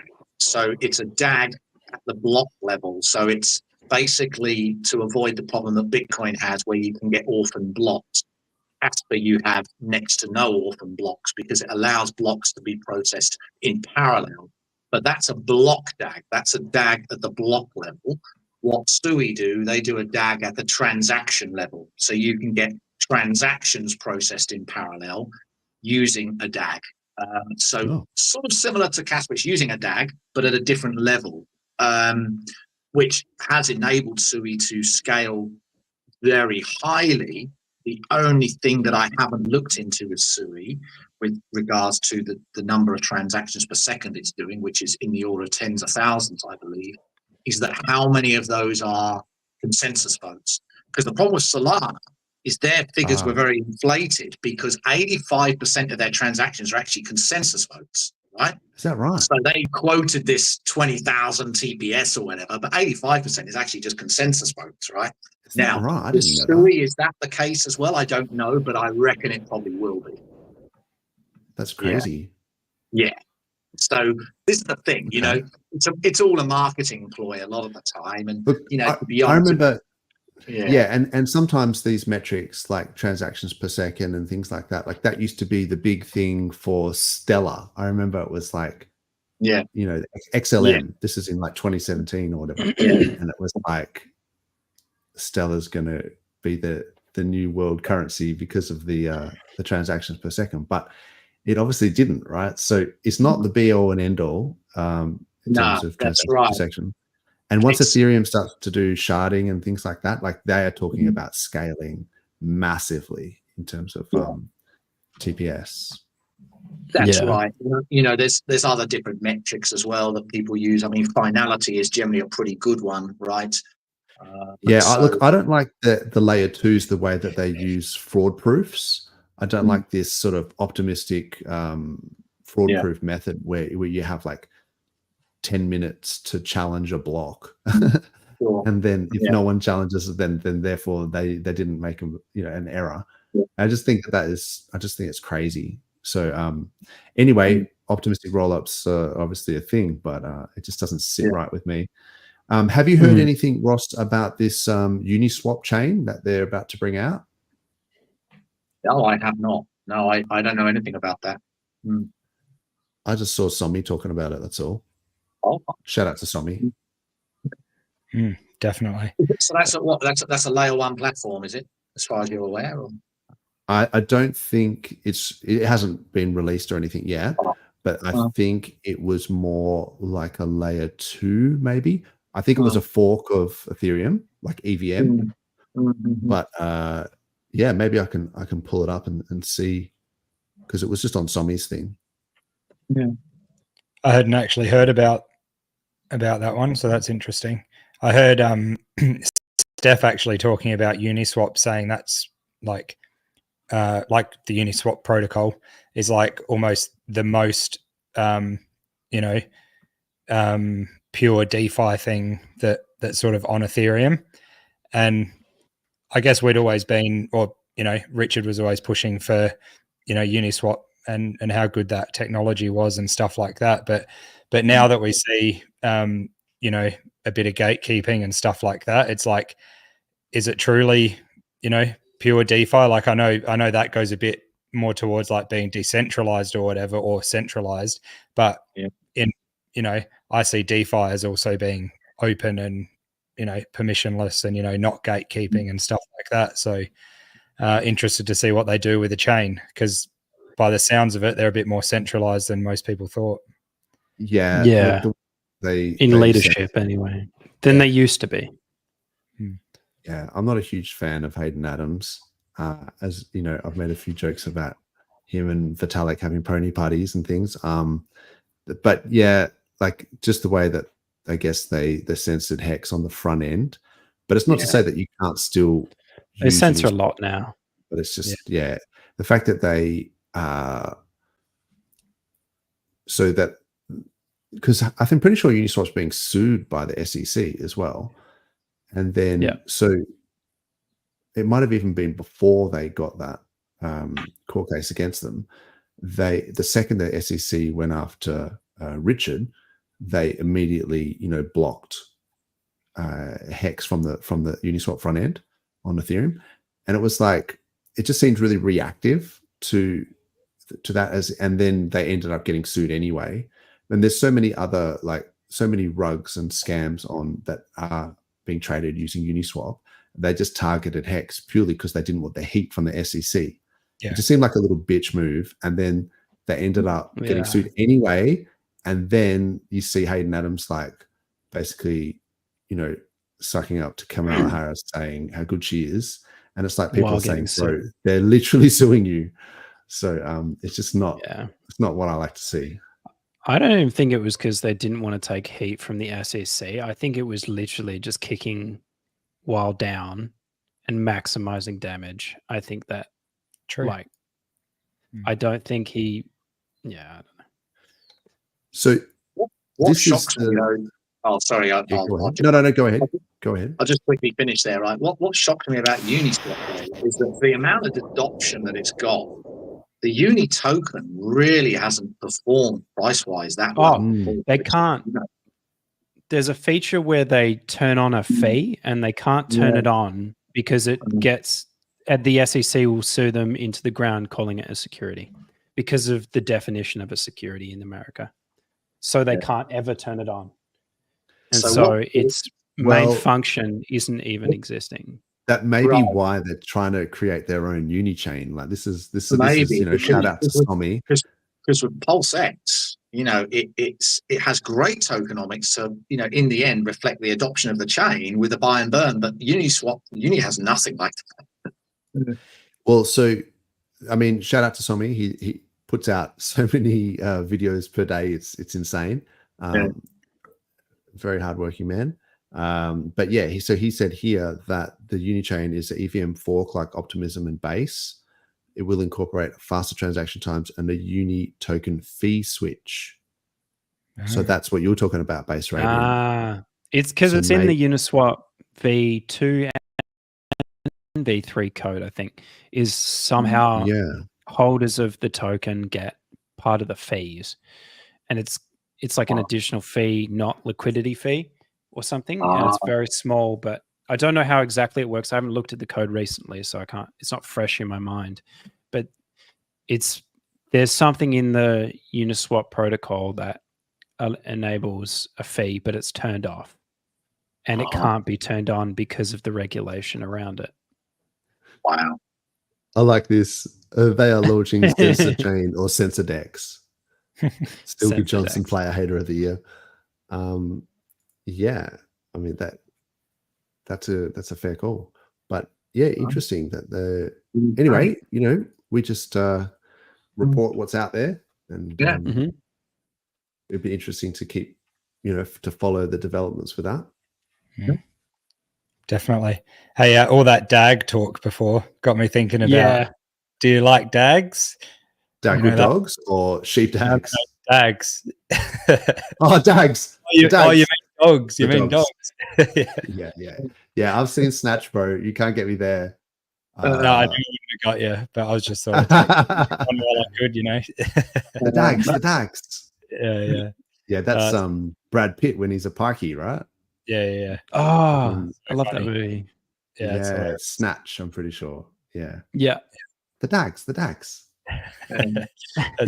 classic. Yeah, that's a great film. I like. Who's the guy? Who's the director? Where's Cal? Cal, can you just look up and see who's the who's the director of Snatch? Guy Ritchie. Ritchie. Most of the Guy Ritchie films are good, like Rock and Roller. Oh, True Blue. Have you seen Rock and Roller? Add it to the list. That's it.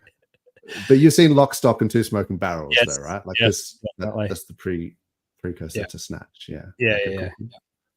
Just we're right now.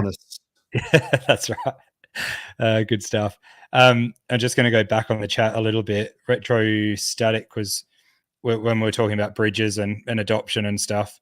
You know, there's a bit of talk there about, you know, getting more bridge options for people to come over. And he mentioned Rabby has a bridge option. I didn't know that, but it'd be amazing if we could somehow get listed on there. Yeah, big time. Yeah, so to be able to be incorporated. I've never used the Rabby bridge, maybe because of the fees, I'm guessing. Yeah, but I know, sometimes I think even MetaMask has a bridge thing, but I've never used it because I think they just add extra fees on top. Exactly. But, that would be awesome to get the PulseChain bridge. On that. For sure. One thing we know about, you know, the PulseChain bridge at the moment is there's 0 fees on the PulseChain side, which is so awesome. But yeah, I'd been thinking it'd be awesome to get Internet Money Wallet or something with a bridge feature. And you're always going to attract fees doesn't really matter where you go, you know, using different dApps and stuff like that. But yeah, the more bridges and ways to do it, the better, I reckon. I'm really loving internet money wallet, by the way. Yeah, KG is good. Yeah, he's really clever. He's actually got a Simplex chat as well. If anyone's interested, check out his Simplex chat. Yeah, it's amazing to me to think that people might be like trading like ETH on Ethereum when they could literally just bridge into PulseChain and trade wrapped ETH for like a fraction of the gas. Like if that's what you, because it tracks like really, really well. Like obviously there's some sort of arbitrage bots across the bridge so that the prices are just, you know, locked pretty well, I would say. And but yeah, there's quite a lot of wrapped ETH liquidity. So if you want to just buy some ETH, it's like just buy it on PulseChain. It's cheaper. Like, agreed. To the gas. Yep, that would be very nice. Chris Klein, again, we're talking about the Klein bottle. But yeah, he's saying thanks for the acknowledgement. But yeah, there were Klein beer or milk bottles in his hometown. Yeah, you couldn't put beer in a Klein bottle because it would just, I don't know, it would just go straight out. I think because the inside surface of a Klein bottle is also the outside. It's like one of those. It's like a Mobius strip where you have like a two-dimensional manifold, but it's like it's only one surface. It's like the inside of a Klein bottle is the outside. Wow. But because it's like a four-dimensional shape, I think. Crazy. Anyway. And you're on a ban. That last movie, is that what, Over the Top? Klaz is banning you. Oh, no. We went to see a movie the other day and it was terrible. It wasn't this one. Yeah, no, we just literally walked out like halfway through it. We're just like, wow. What? Yeah, Megalopolis, don't do it, people. Yeah, she's right. Dead right. It doesn't sound like just judging by the title and never hearing anything about it. Okay, so hang on. Okay. I'm doing John Pesci there, Joe Pesci. But in my defense, the director is Francis Ford Coppola, who directed The Godfather.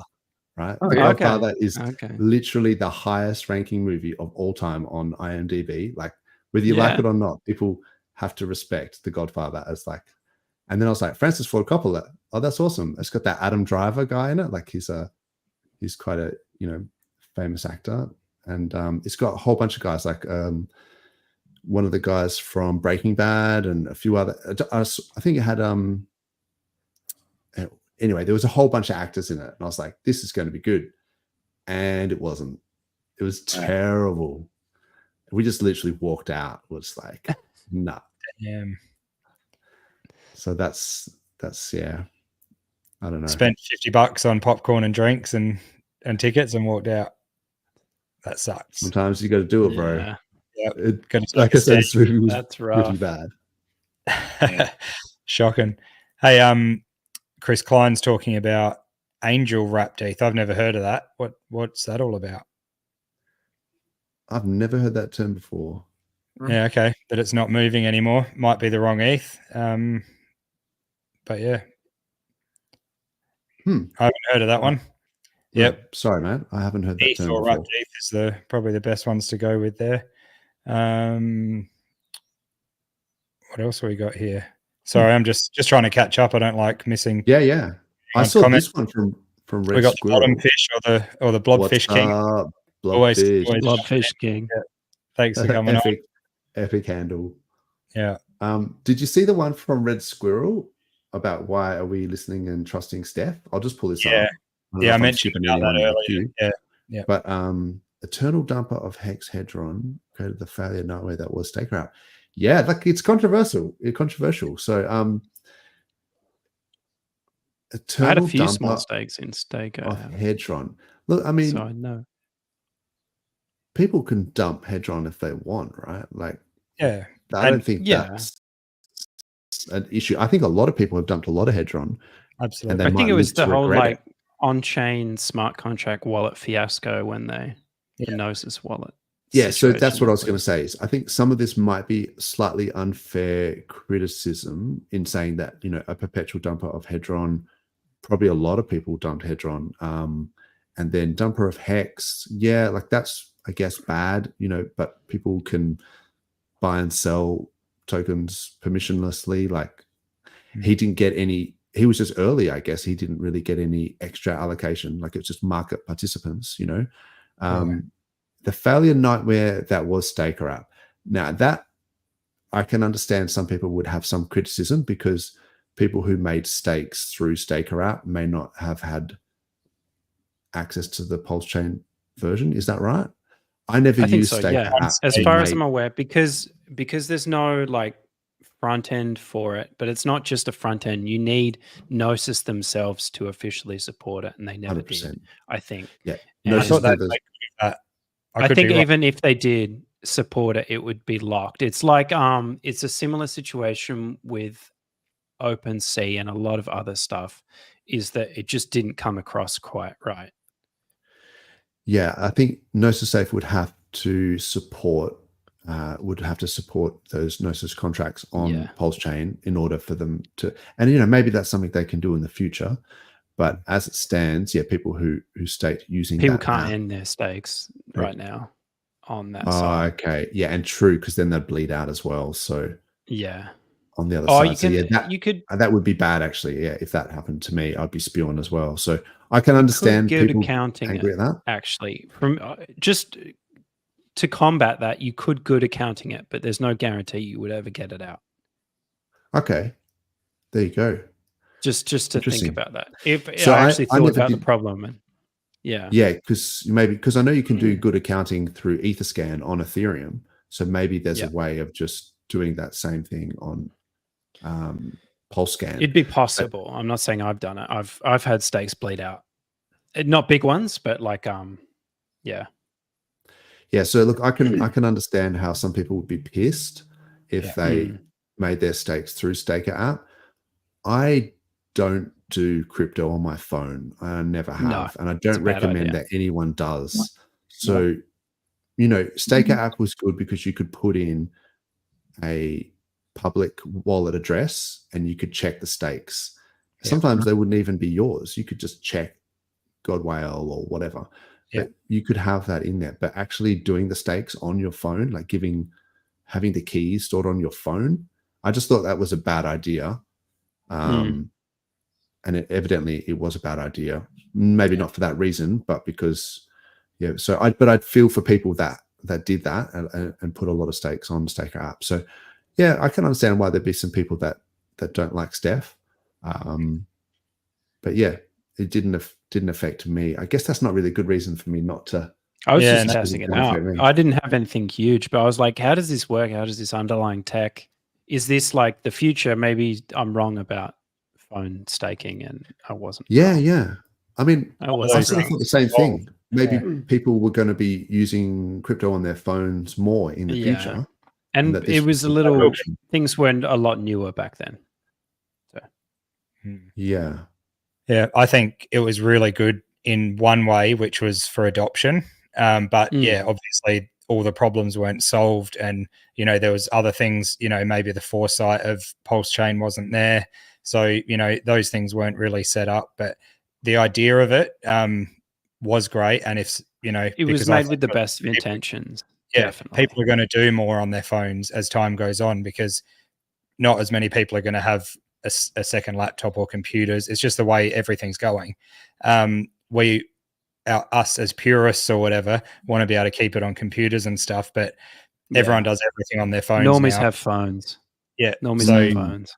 So, you know, it was great for a while there, but I hear a lot of people, you know, still saying, I staked stuff, but I didn't write down my seed phrase and now I've lost it, or, you know, whatever. That's the way it goes when you're not doing it, I guess, the pure DeFi way. What do you think about that, Ross? Do you think people are going to be using their mobiles more for crypto going forward? Or do you think this is a bad idea? It's an interesting point. I've not rethought too much about it. It makes sense, I guess. It makes sense that you would, you know, as an average user, right, you would probably be wanting to do it on your phone, wouldn't you? I mean, that's, as you said, most people do most stuff on their phones nowadays. So I think if you're a newbie coming into crypto, you would be wanting to be doing it on your phone, but maybe the tech isn't there yet to enable it, as this has proved. But yeah, it's an interesting question. You can't really hook up. You can't really hook up your hardware wallet to your phone. Yeah, I mean, maybe you can, unless you have a hot that's the wallet thing. in this use case, right? So if you were to use it as a hot wallet and you're having it like cash and you just fill it up with a couple $100 and with you small use it funds, tap payments, Yeah. not the your key. cold wallet, cold storage hex stakes on it. That's like no, That's right. Yeah. Yes. it's not ideal.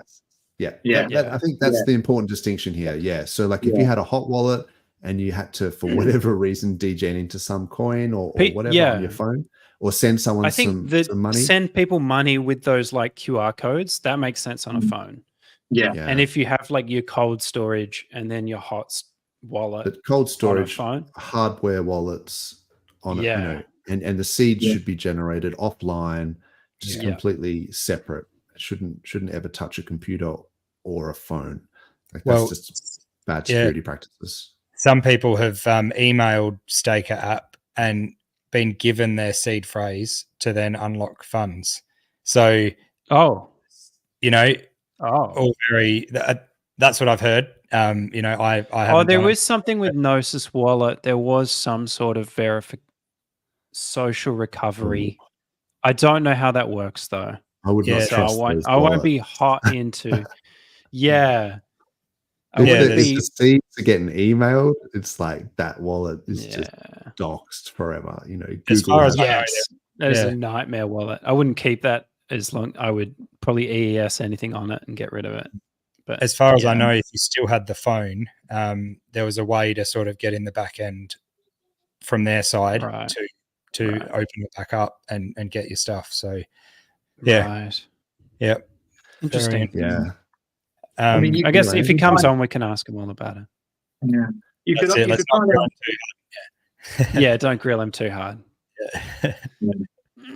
But you could kind of understand from a very simplistic point of view why people would want to be doing stuff on their phone, just like they do their internet banking on their phones. Like you log into your share trade account on your phone now.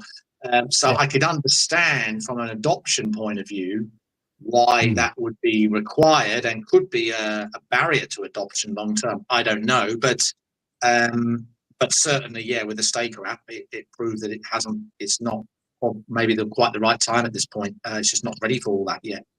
Yeah, I mean, like I think what Base Radiant said, like different horses for different courses. Like KG's got that internet money wallet, and like that app is like really cool, and it's a good onboarding thing because you can just be like, download this internet money app, and then you basically just send some whatever time or something back and forth, or Pulse as like an introduction.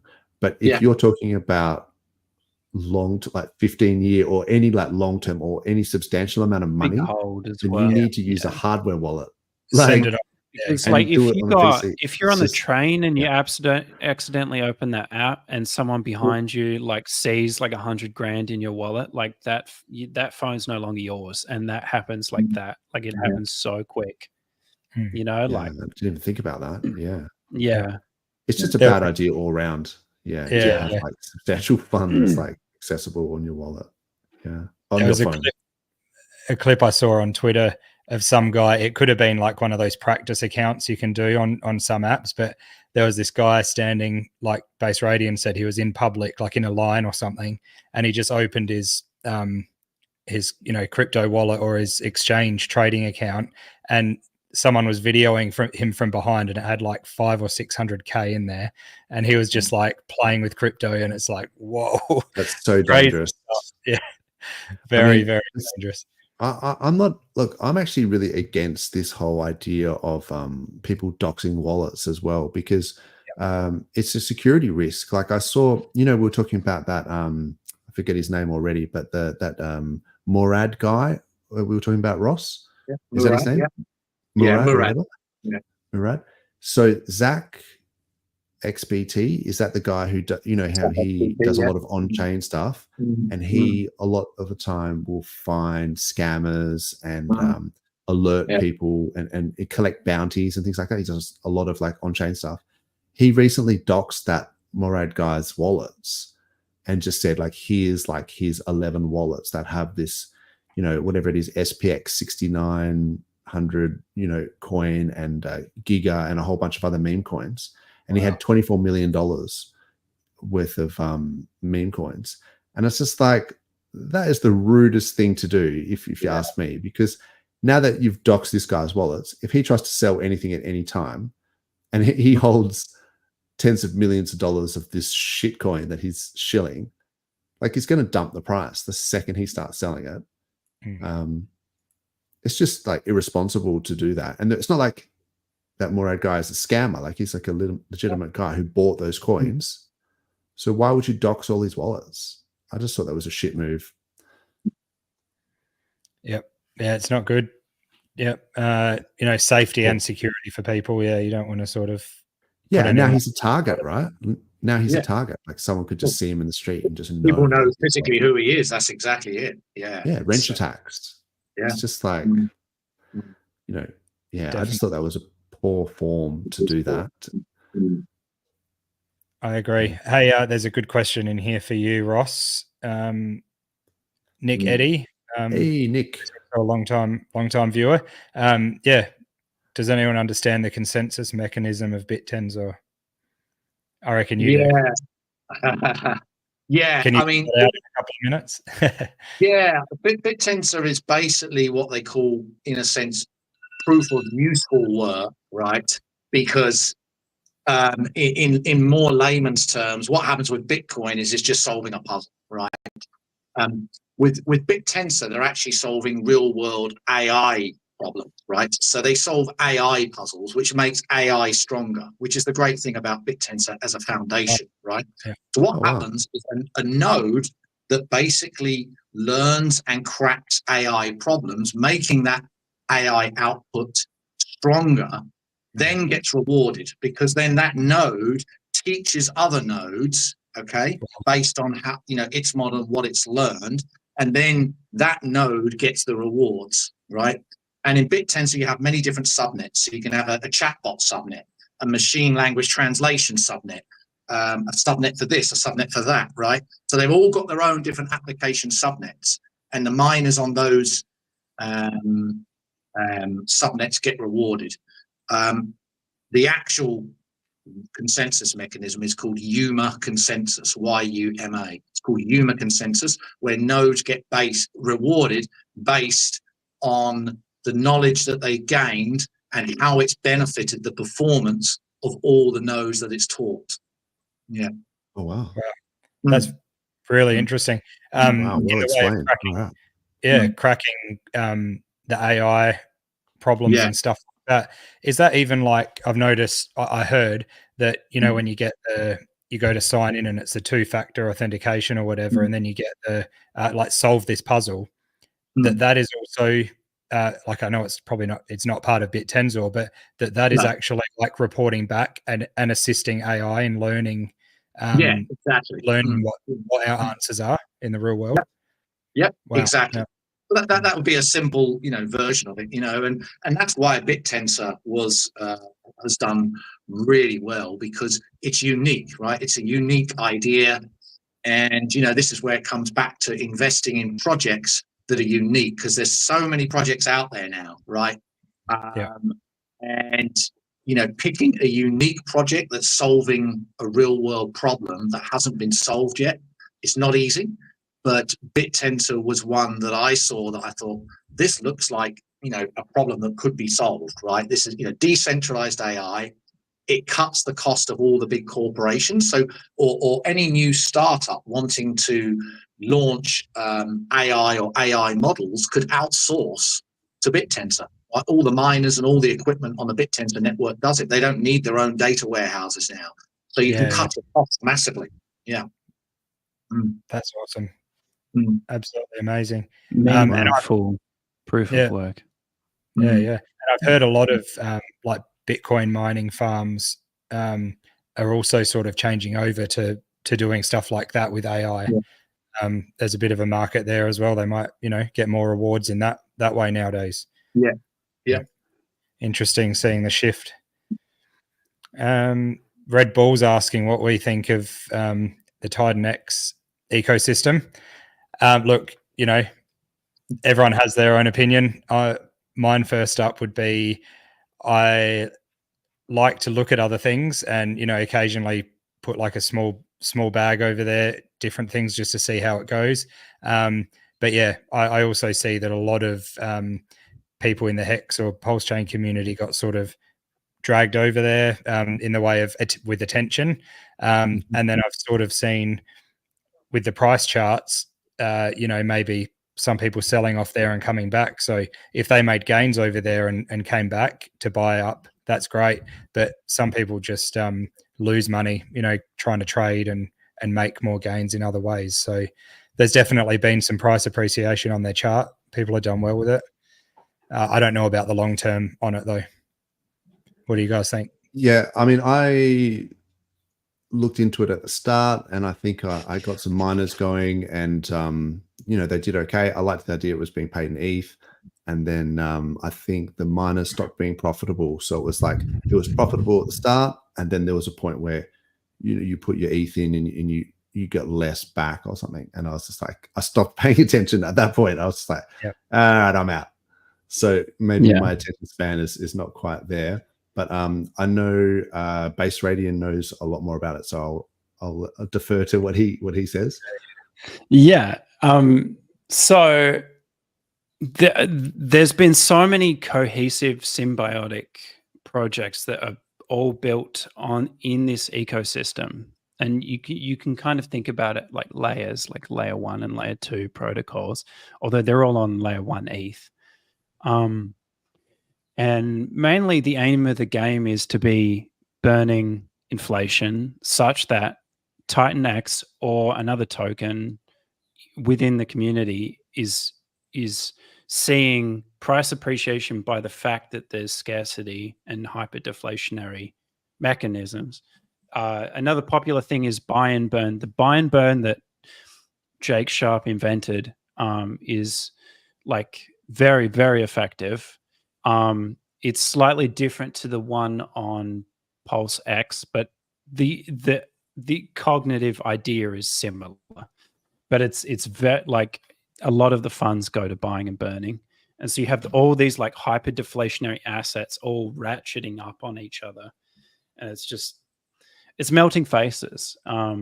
It's interesting to see. I don't know how it'll go in a bear market, but we're in a bull market right now. So, yeah, I mean, buy and burn. It's just interesting.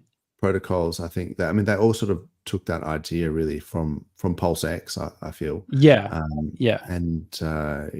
Yeah, like I think that's good because you do need that buyer pressure. Like scarcity by itself is not enough. So when people talk about supply and demand, and they say, "Oh, but if."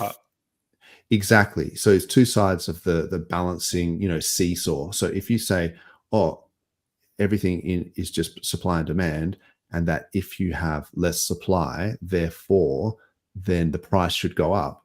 But that's not necessarily true in DeFi, right? So because you can cut the circulating supply in half, but if you don't change the amount of liquidity available in a pair, then it's not going to affect the price. So it's only the buy pressure in a liquidity pool that is going to affect the price. The buys and the sells in a liquidity pool, like in the pair, that affects the price. Not saying that the total supply has been, you know, chopped in half. That doesn't affect the price. If it never hit the market anyway, I mean, what are you doing by, like, for example, if the OA, right, just burnt all their coins today. So they're held in the OA. They've never been sold, never been touched, whatever. Yes. If they just burnt them all, nothing would happen. There would be no effect. Right. There might be like a speculative effect of like people talking about it and being it's like, the perception, but it's not the speculative perception. It's not an actual like economic thing that would perform in the market. Yeah, it wouldn't, you know, mathematically change the price. It would only change people's perception or how they would speculate on the price, which is very different to what I see a lot of people out there doing, which is they say, "Oh, there's only X amount of coins, so therefore it's super scarce. So it's got scarcity, therefore it's worth something." And I'm like, bro, without the buy pressure, Your scarcity doesn't mean shit. Yeah. Like, I'm not having got And Titan X there. I'm just saying, like, No, a lot of meme coins and things like that out there try and play, oh, Bitcoin's only got 21 million supply. It's scarce. Therefore, here's my dog shit that's scarce. And it's like, but if no one's buying your dog shit, then it's still dog shit. Yeah, like you exactly. still need like the buy. So that's why I think getting that virality, getting people to the buyer side is much more important. And I do like they got a cult thing going on as well. It's not quite Hexagon community, but it's getting there. I mean, you could argue the Titan X guys did a bit of a vampire on the vampire attack on the X community, but yeah, I mean, I'm not sort of emotional about these things. Like, I just want to see, you know, what I think is going to have the best performance, like, over time. So, agreed. But I think there was the last thing I was going to say, wasn't there? I think we were talking about at Base Rating. There was like Hydra or something that had just launched. And then I was saying, there's Hydra. There's now farms as well. There's so much crap launching. It's like there's no time to. You got to pick and choose what you invest in. There's now a layer on top of Uniswap as well. So, but typically they pump and dump at the start, right? Yes. And then these you're going to buy in. Types, you sort of want to like wait for the dump, is what I'm saying. Like, don't just if you're going to buy on Uniswap into these things. Yeah, or I think typically mining them at the start, I think sometimes is quite profitable. You get a lower cost basis. It's mining. So, and then a lot of the time they get spiked up really early on by sniper and MEV bots and stuff. And it goes ham. Yeah. You don't want to buy it on Uniswap while that's happening because you'll get a bad deal. Sniper bots are bad, man. Like, on any token launched, sniper bots will just pump the bejesus out of any token. Yeah. And before it's like hit the mempool. It's like just hit the mempool. No one's got a chance to transact and it's just mooning. Yeah. So you got to watch out. It's just the fact of decentralization. Yeah. Yep. We'll check that out in the charts a bit later on, maybe. And so it looks like there. Claz was talking about you know, she's betting on Hex and Pulse gains. But until it's in your hand, no guarantees. Yeah, exactly. Or you could just hold ETH and hope Vitalik doesn't spend it all on diamonds for his Russian girlfriends. Yeah, exactly. Yeah, that's good stuff. McNuggets is here. Hey, McNuggets. Yeah, so good. George Chops. So he saw the Apprentice Trump movie. Good film, but they don't portray Trump in a good light. Okay. Righto. I haven't seen that one. It's I mean, even in like the highest of stakes, in some ways they didn't, you know, portray Richard in a good way either. You know, or lots of movies are like that in documentaries or whatever, which also creates a bit of excitement behind it. Bit of controversy. Speaking of, and Claes mentioned it earlier in the chat, but the highest of stakes, not that it might mean much at all, but their Twitter's sort of just waking up. So whether that means something's going on or, you know, they're just there because the price went up, who knows? But that was funny because I was going on their Twitter I was trying to find the clip of where they, you know, people were saying, describe Richard Hart in one word, because you know how I talked about it at the start, and people were saying like God, Savior, and I wanted to use that as like a clip for you know, why we're like, you know, next level cult, you know, tongue in cheek, right? You could just say community. But so I was clicking like on a whole bunch of highest of stakes things because I was like, oh, I haven't seen half of this shit. So I just like clicked like on about, I don't know, 20 different highest of stakes things. And then the next day it said, I'm just making up from that. And I'm like, oh shit, did I do that? Oh, you woke him. There we go. You woke him. They would have got all these notifications. Time for the next movie. That's wake him up. Wake up. Ding, ding, ding. Exactly. Can I read somewhere that they're going to add some extra footage, or there's going to be a version released with some unseen footage in it? Is that? Do you ever aware of that? Yeah, I think they're going to either release. Could you pay for like a director's cut or something? I thought that was already the box set. The box Yeah. set, you could get director's cut footage. But I think Yeah, they were there you go. talking about maybe doing a sequel if they could get the funding for it. So not sure if anyone wanted to do that, but Gotta go I like guess- Godwell's posts. yeah, look, it's a slow burner, that one. I feel like maybe in the the peak of the bull run, when our price is already at its highest, then people will, retail will start to see that doco, and but it hasn't really proven to have a positive impact on the price. So maybe people are hesitant it's very to finance the second cultural. one. I don't. Yeah, It's good I for don't the think- cult, Yeah, but not much else. Yeah, it's paying dividends in terms of making us look like a cult. Yeah. Yeah. I'm not sure that's a good thing or not, but this week it is. I think its time hasn't come yet. In a way, we'll see what pans out. It's like that with so many things at the moment. We're just waiting for all the pieces to sort of fit and lay out. But I think, the highest of stakes will be great when people see a lot of green candles and they look into it. Hopefully it comes up when they start looking into, PulseChain or buying Hex. I was about to say that. Yeah.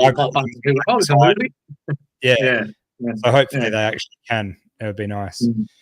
Yeah, if we keep pushing it over time, that'll be good. A little bit more talk here about we've sort of triggered a few things, haven't we? With there's a little bit of player hating going on for Steph. Bound to happen. Look, he only just not sort of sticking up or anything for him, but in the way of the reality behind it, he only just released the white paper like this morning to the public, and also only just did the first ever video actually about it. So he's been sort of egging people on, trying to build a bit of hype and let them know what's actually coming. So no, nobody has much info. I don't think if he comes on next week, I'm just going to get a big thing of popcorn and just sit back and just be like, watch and see, because people will probably get pissed off and they'll be like, in the chat. But I mean, as long as it's nice, and everyone's keeping, as long as he is okay coming back. Yeah, I feel like people should be respectful. Like, we shouldn't like full on drill him. Yeah. It seriously just finding out information, and some people have spots, but do need. Yeah, I mean, the YouTube video was about over 2 hours long. I just watched little bits of it, but Cryptographics was grilling him quite a lot in a respectful way, but grilling him with a lot of questions, and he seemed to respond to them pretty well. So we'll see. Yeah, and Cryptographics grilling the code is fair game. Like if you have problems with the code and or the game theory, then that's like full fair game.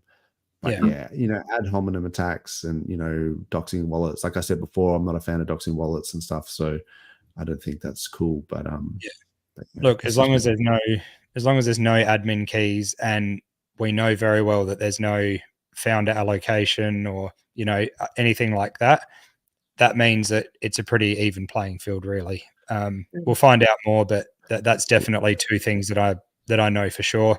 And but that's a risk, isn't it? Yeah, I mean, with any coin you buy, right? Because any coin you buy could have that. They could say that they've only got a 2% founder allocation, but they could have bots that actually 1,000 wallets with 20% of the supply. That's a non-zero risk that you take with buying any crypto, really. But yeah, hopefully he's more transparent about founder allocations and things. I don't know, but I guess that's why you have him on to ask. Hey, Base Radian, what was it like with Titan X? Is that the same? You just have to mint coins with ETH or do miners? Yeah. I think Titan X, there was a small one for liquidity, and then that proved to just add liquidity, lock it up, and then that was it. I don't know off the top. I'd have to look at it on chain. I remember there's some on a buy and burn or something. He takes a little cut, like a little percent. There's a couple here and there. I don't think it's actually on the buy and burn, but it's on some mechanism that when you call it, he gets a little percent. Or it might be anyone. It could be anyone on chain, but you know what I'm saying. Like, I kind of agree with that. That's kind of meritocratic in some sense. I mean, founders should get paid to some extent. You shouldn't have a massive allocation to begin with, or pre-mine or anything like that. But if you've worked hard and especially if you've paid for audits, and they can be quite pricey, and you've done everything right, you've paid for development all yourself, you've independently done all that, there was no sack, you should get like a little cut tail end. I don't see anything wrong with that. I think that's fair and meritocratic. Yeah, well said. Personally. Yeah. I agree. Bit more on that. Steph never paid out the bonus in the beginning for referrals. That's with Staker app. That was a big issue as well. Yeah, I remember that. Yeah, you got to keep the system honest. That's one thing that I think is important. Just like that's a fair criticism. If there's unlocks, it's all out in the open. You know what's going to happen. But yeah, with because I know there is referrals with this new one as well. So it's like that's a fair criticism. If the referrals didn't get paid out, then how can you trust that these referrals will get paid out? Like, that's exactly right. Well, we'll see. We'll have to ask. Keep on going. Never made stakes on Staker app, but it didn't affect. Yeah, exactly. Look, I think probably talked enough about the Staker app, but I think having the tracker and sort of a way of looking into your stakes was a really good way of doing things, but didn't work out too well. If anyone wants to put some coins in the chat that you want to get Dozza to have a look at, we're on the 2 hour and 15. I'll have to do it super quick, because I've got to go. So that's cool. I'd have to just smash it out. I was just trying to get through the chat there. For sure, man. Do you guys want to look at some? Oh, DJ Cryptomatic. I always feel bad when DJ comes on, because obviously the time zone, and he always seems to come on like right when I start talking about shit coins. It's like I've been talking about Hex for like 2 hours straight. DJ is like a mad Hex and PulseChain fan. And then when he comes on, and then I'm just talking about some random coin, and I'm thinking, bro, I'm gonna go back. I was talking about Hex earlier. Trust me. That's right. You got to start from the beginning, mate. Yeah. We hadn't even said your name yet, but last time we did, and then you popped on. So there's something going on there. And Hans is here as well. So thanks for coming. And Ash. Awesome. Howdy. Yeah, I reckon we choose just a few coins to go through. I wanted to talk about Hex anyway, right? Like this price is crazy. So let's just quickly have a look at this, because I've got to go. I assume people have got stuff to do as well. But this it didn't close below the 20 MA, so that's why I was like, we're still on. So that was a pretty big capitulation week. Let's see. 12% for the day. Like, let's go. So Hex is kicking ass, and that's what I was talking about with your meme coins, and if you sort of DGing into some meme coin, you got to think about the opportunity cost of like Hex has like been going up. You don't want it to keep going up without you. At the moment it's up 286%, in the last month. So fade it at your own risk. But not to say that there aren't some meme coins that have been doing well. I know Somi's got that Pika thing. It's not really Somi's coin, but it was like a community takeover thing. And we've been following it here. So that has also, it's paired in Pulse, but it has outperformed Pulse as well. So that's up nearly like 700%. So even if I price that in terms of Pulse, it's been really outperforming Pulse. It's really low liquidity. So although 290K now, so that's not too bad. That's man, you guys got to help me out with these analogies. I know, that's like, I forgot to get some up my sleeve. Yeah. It's I don't know. We need something. It's 290. That's getting 290K is a Lambo. That's getting a cheap Lambo. Right. It's almost as expensive as Ross's boat. Oh, there you go. I'm just going to assume he's got a boat. He looks like a boat kind of guy. No, you got me wrong, man. No, I'm just joking. I'm just joking. Pour money in. Yeah, I'm just joking. You just rent boats anyway. Yeah, that's right. Yeah, you got that one right. So It's probably the out pool- on par with DJ Cryptomatic's deck setup. that's You know, right. There you go. 92 grand. So Yeah. that's a decent liquidity, buy side liquidity. Yeah, on par with DJ Cryptomatic's rig. His Yeah. DJ rig. Check him out on Twitch, people. Yeah. And yeah, so it's been going really well. I think another one of the meme coins was the Grays currency. I think I talked about last week. It was literally like fluffing this S20 SMA here. Those And I was guys like, are working on the Titanx as well in Oh, the really? ecosystem. Yeah, the Grays guys. They got one Yeah. called Every- Alien over there. They got a Every white time I paper, try I and think. buy this thing, well, I mean, It's when I was weird, trying isn't to it? buy Yeah. Pateus would like fail because my slippage wasn't high enough. I think it might be a tax coin. Yep. So, Yeah, I but think it anyway, is. it's probably too late now because it's closed below the 20 SMAs. So this is what I was saying. Like last week, it was getting close, and then it kind of kept going. So this to me is a bit of a danger, for when something's done a massive move and then it starts closing below the 20 SMA, Highway and then to the the price is danger below zone. both. Yeah. So yeah, watch Top Gun, and maybe de-risk. Maverick was pretty good, I thought. The new Top Gun. Yeah, I haven't loved seen the it. new one. That was good. Yeah, I haven't seen it it. was actually pretty good. Like a bit cheesy, but they all are. Yeah, classic. But yeah, good quality stuff. Hot shots as well. Next. I mean, sorry, what's that? Yeah. Sorry to jump in. Sorry. I might be lagging or something. But yeah, go to the Titan X chart just since we were talking about it. Yeah, man. You have to tell me if I've got the right one here because With Weth. Yeah. Weth, yeah, $5.9 million worth of liquidity on Ethereum.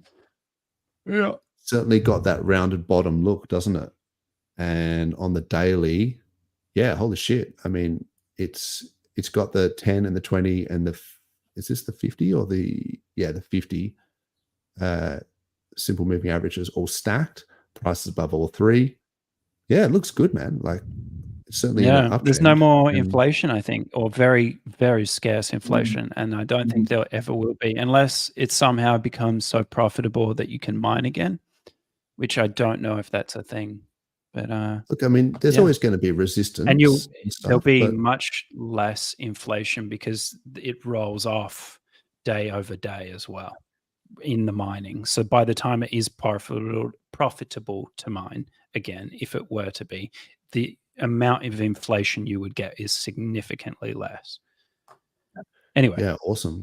Yeah, and I mean, look, I think there can be some symbiosis between the Titanx community and the Hex community. I don't think we have to be sort of at each other's throats. I think it's okay. I think that's happening to some extent. I think is it Marco the Hexagon? There's a couple good dudes over there. Yeah, there's a couple. Yeah. So he's just Marco now. Just Marco. Marco the Titan Mexican. Yeah. That's right. Anyway, that's just a joke. PX I actually like Marco. He does some good stuff. Yeah. Yeah. And just so everyone knows, he was at the last talk with the lawyers actually, and he reported back about a lot of that stuff. So he's still in the X. He's great. That's just a cheap shot. I think he was. Yeah, it's just funny. That's okay. Okay. But he's a nice guy, and he did some these cool hats. We got a couple of hats off him, I think. But he's got that the hat business as well. This is Pulse versus ETH. So yeah, Pulse is. It looked like it. We talked about this last week. It just started its own moon mission. Like I think we just got bored of waiting for ETH to pump. And then holy shit, I had some sort of blue line here, which was supposedly like support from these last two peaks. I don't know if you can see that. And it had gone below it, and then now it's above it, and it's looked like it's just sitting on that support again. Oh, nice. So let's hope that it can hold that ratio, because that would be awesome. So yeah, Pulse is outperforming ETH, so I feel like that's just a no-brainer. Let's look at ETH. Sorry, let's look at INC in terms of PulseX. That's one that we like to do because I've sort of talked about the buy and burn, the fact that PulseX is deflationary, whereas Ink is inflationary. And yeah, I feel like we're seeing that in the chart. Like Ink is going down versus PulseX. So yeah, that's continuing. So people, I guess, are using the ink from the yield farms and then compounding their yield and then getting more ink. So yeah, there might be a bit of sell pressure there with ink. But look, a lot of people love it, and they talk about, you know, ink to however many $100 and whatever. So I could be wrong about that, but I'm more of a fan of PulseX over ink. And so then it becomes Pulse versus PulseX. Let's just have a quick look at that. So the PulseX ratio, if I put it in terms of pulse, okay. So on the daily, it's actually below the 20 SMA there. So it's sort of been going sideways, but it looks like Pulse is starting to maybe take over since the 6th of October. Pulse has been outperforming PulseX. So that's interesting to keep in mind.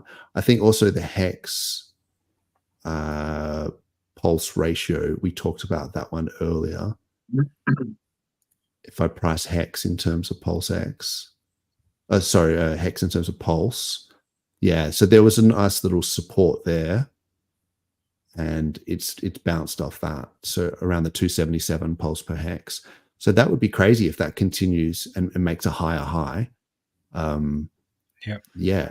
I mean, I'm bullish on Hex at this point. It's the lowest liquidity of all of them, and if we keep getting the buy pressure, then it'd be nice to see that, you know, continue its moon mission.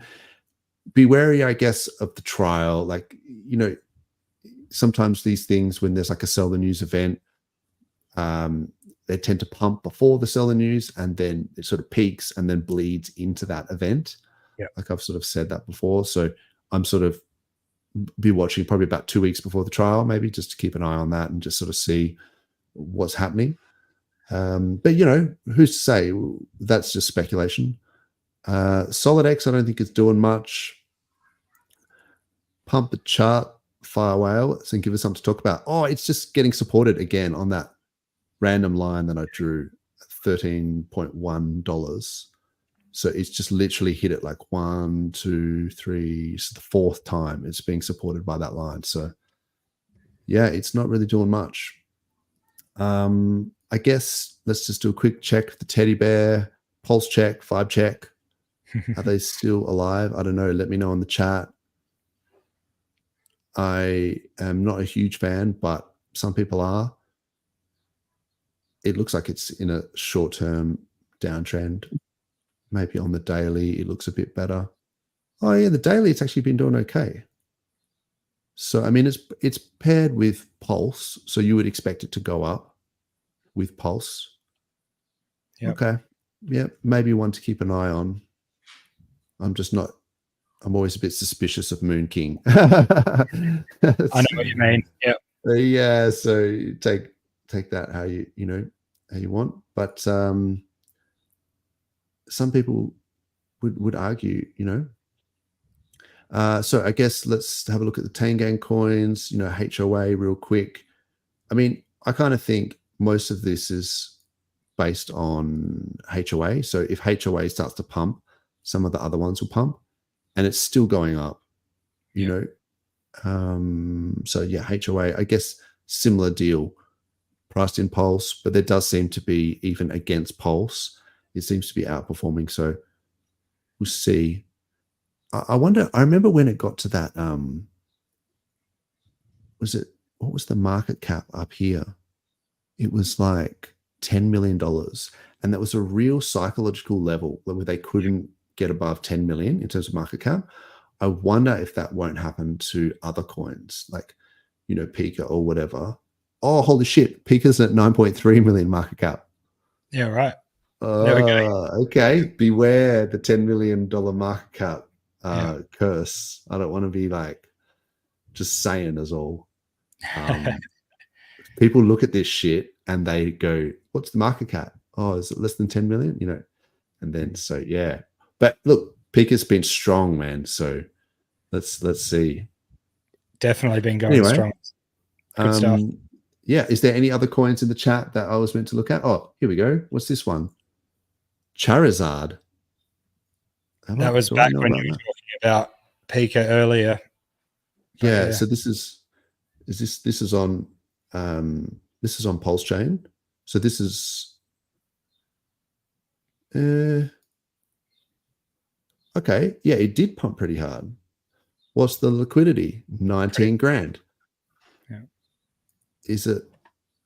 That is only 5.3K on the buy side. So yeah, it's a few oars on on Ross's boat. It can, you can yeah, that's right. Hey, you can pay for the service, but that's about it. Hey, Clintron's knows you're a flat earther, so he wants you to look up the flat. You don't want to get me started. And Mr. Crypto as well. A flat earth coin called Dome. Go on, last one for the chat. Are they joking? Like, is that just a joke? So. I think they want you. It can't possibly be. I can look it up. I'll just type in Dome. He said the other coin absolutely kicking ass is the flat earth coin Dome. Oh man, I'm so triggered. I don't know if I want to. I know we were just about to finish up too, and then they dropped flat earth. That's right. Every time I leave, they drag me back in. Oh wow! So Dome shot. Let's have a look. It's got 26K of liquidity, 13K buy side. Look, it's certainly pumping. Don't know anything about it. I don't know the founders.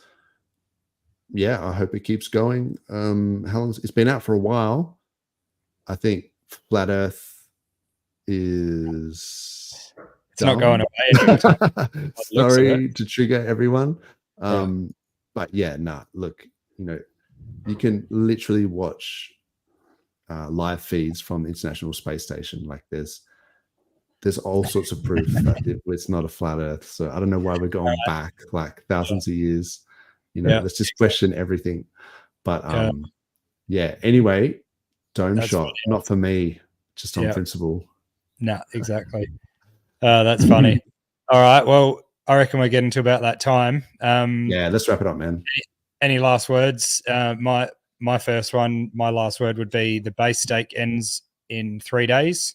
So if anyone's got in the Maximus pool the base stake, you get a few days after that to decide if it's going to roll over or if you want to mint it out and get your hex back. So 3 days, guys, and that one's done. Base Radium, what do you got? Any last words? No, I think I'm good. I'll probably think of something later and be like, damn it. Thanks for jumping on. Always appreciate you being here.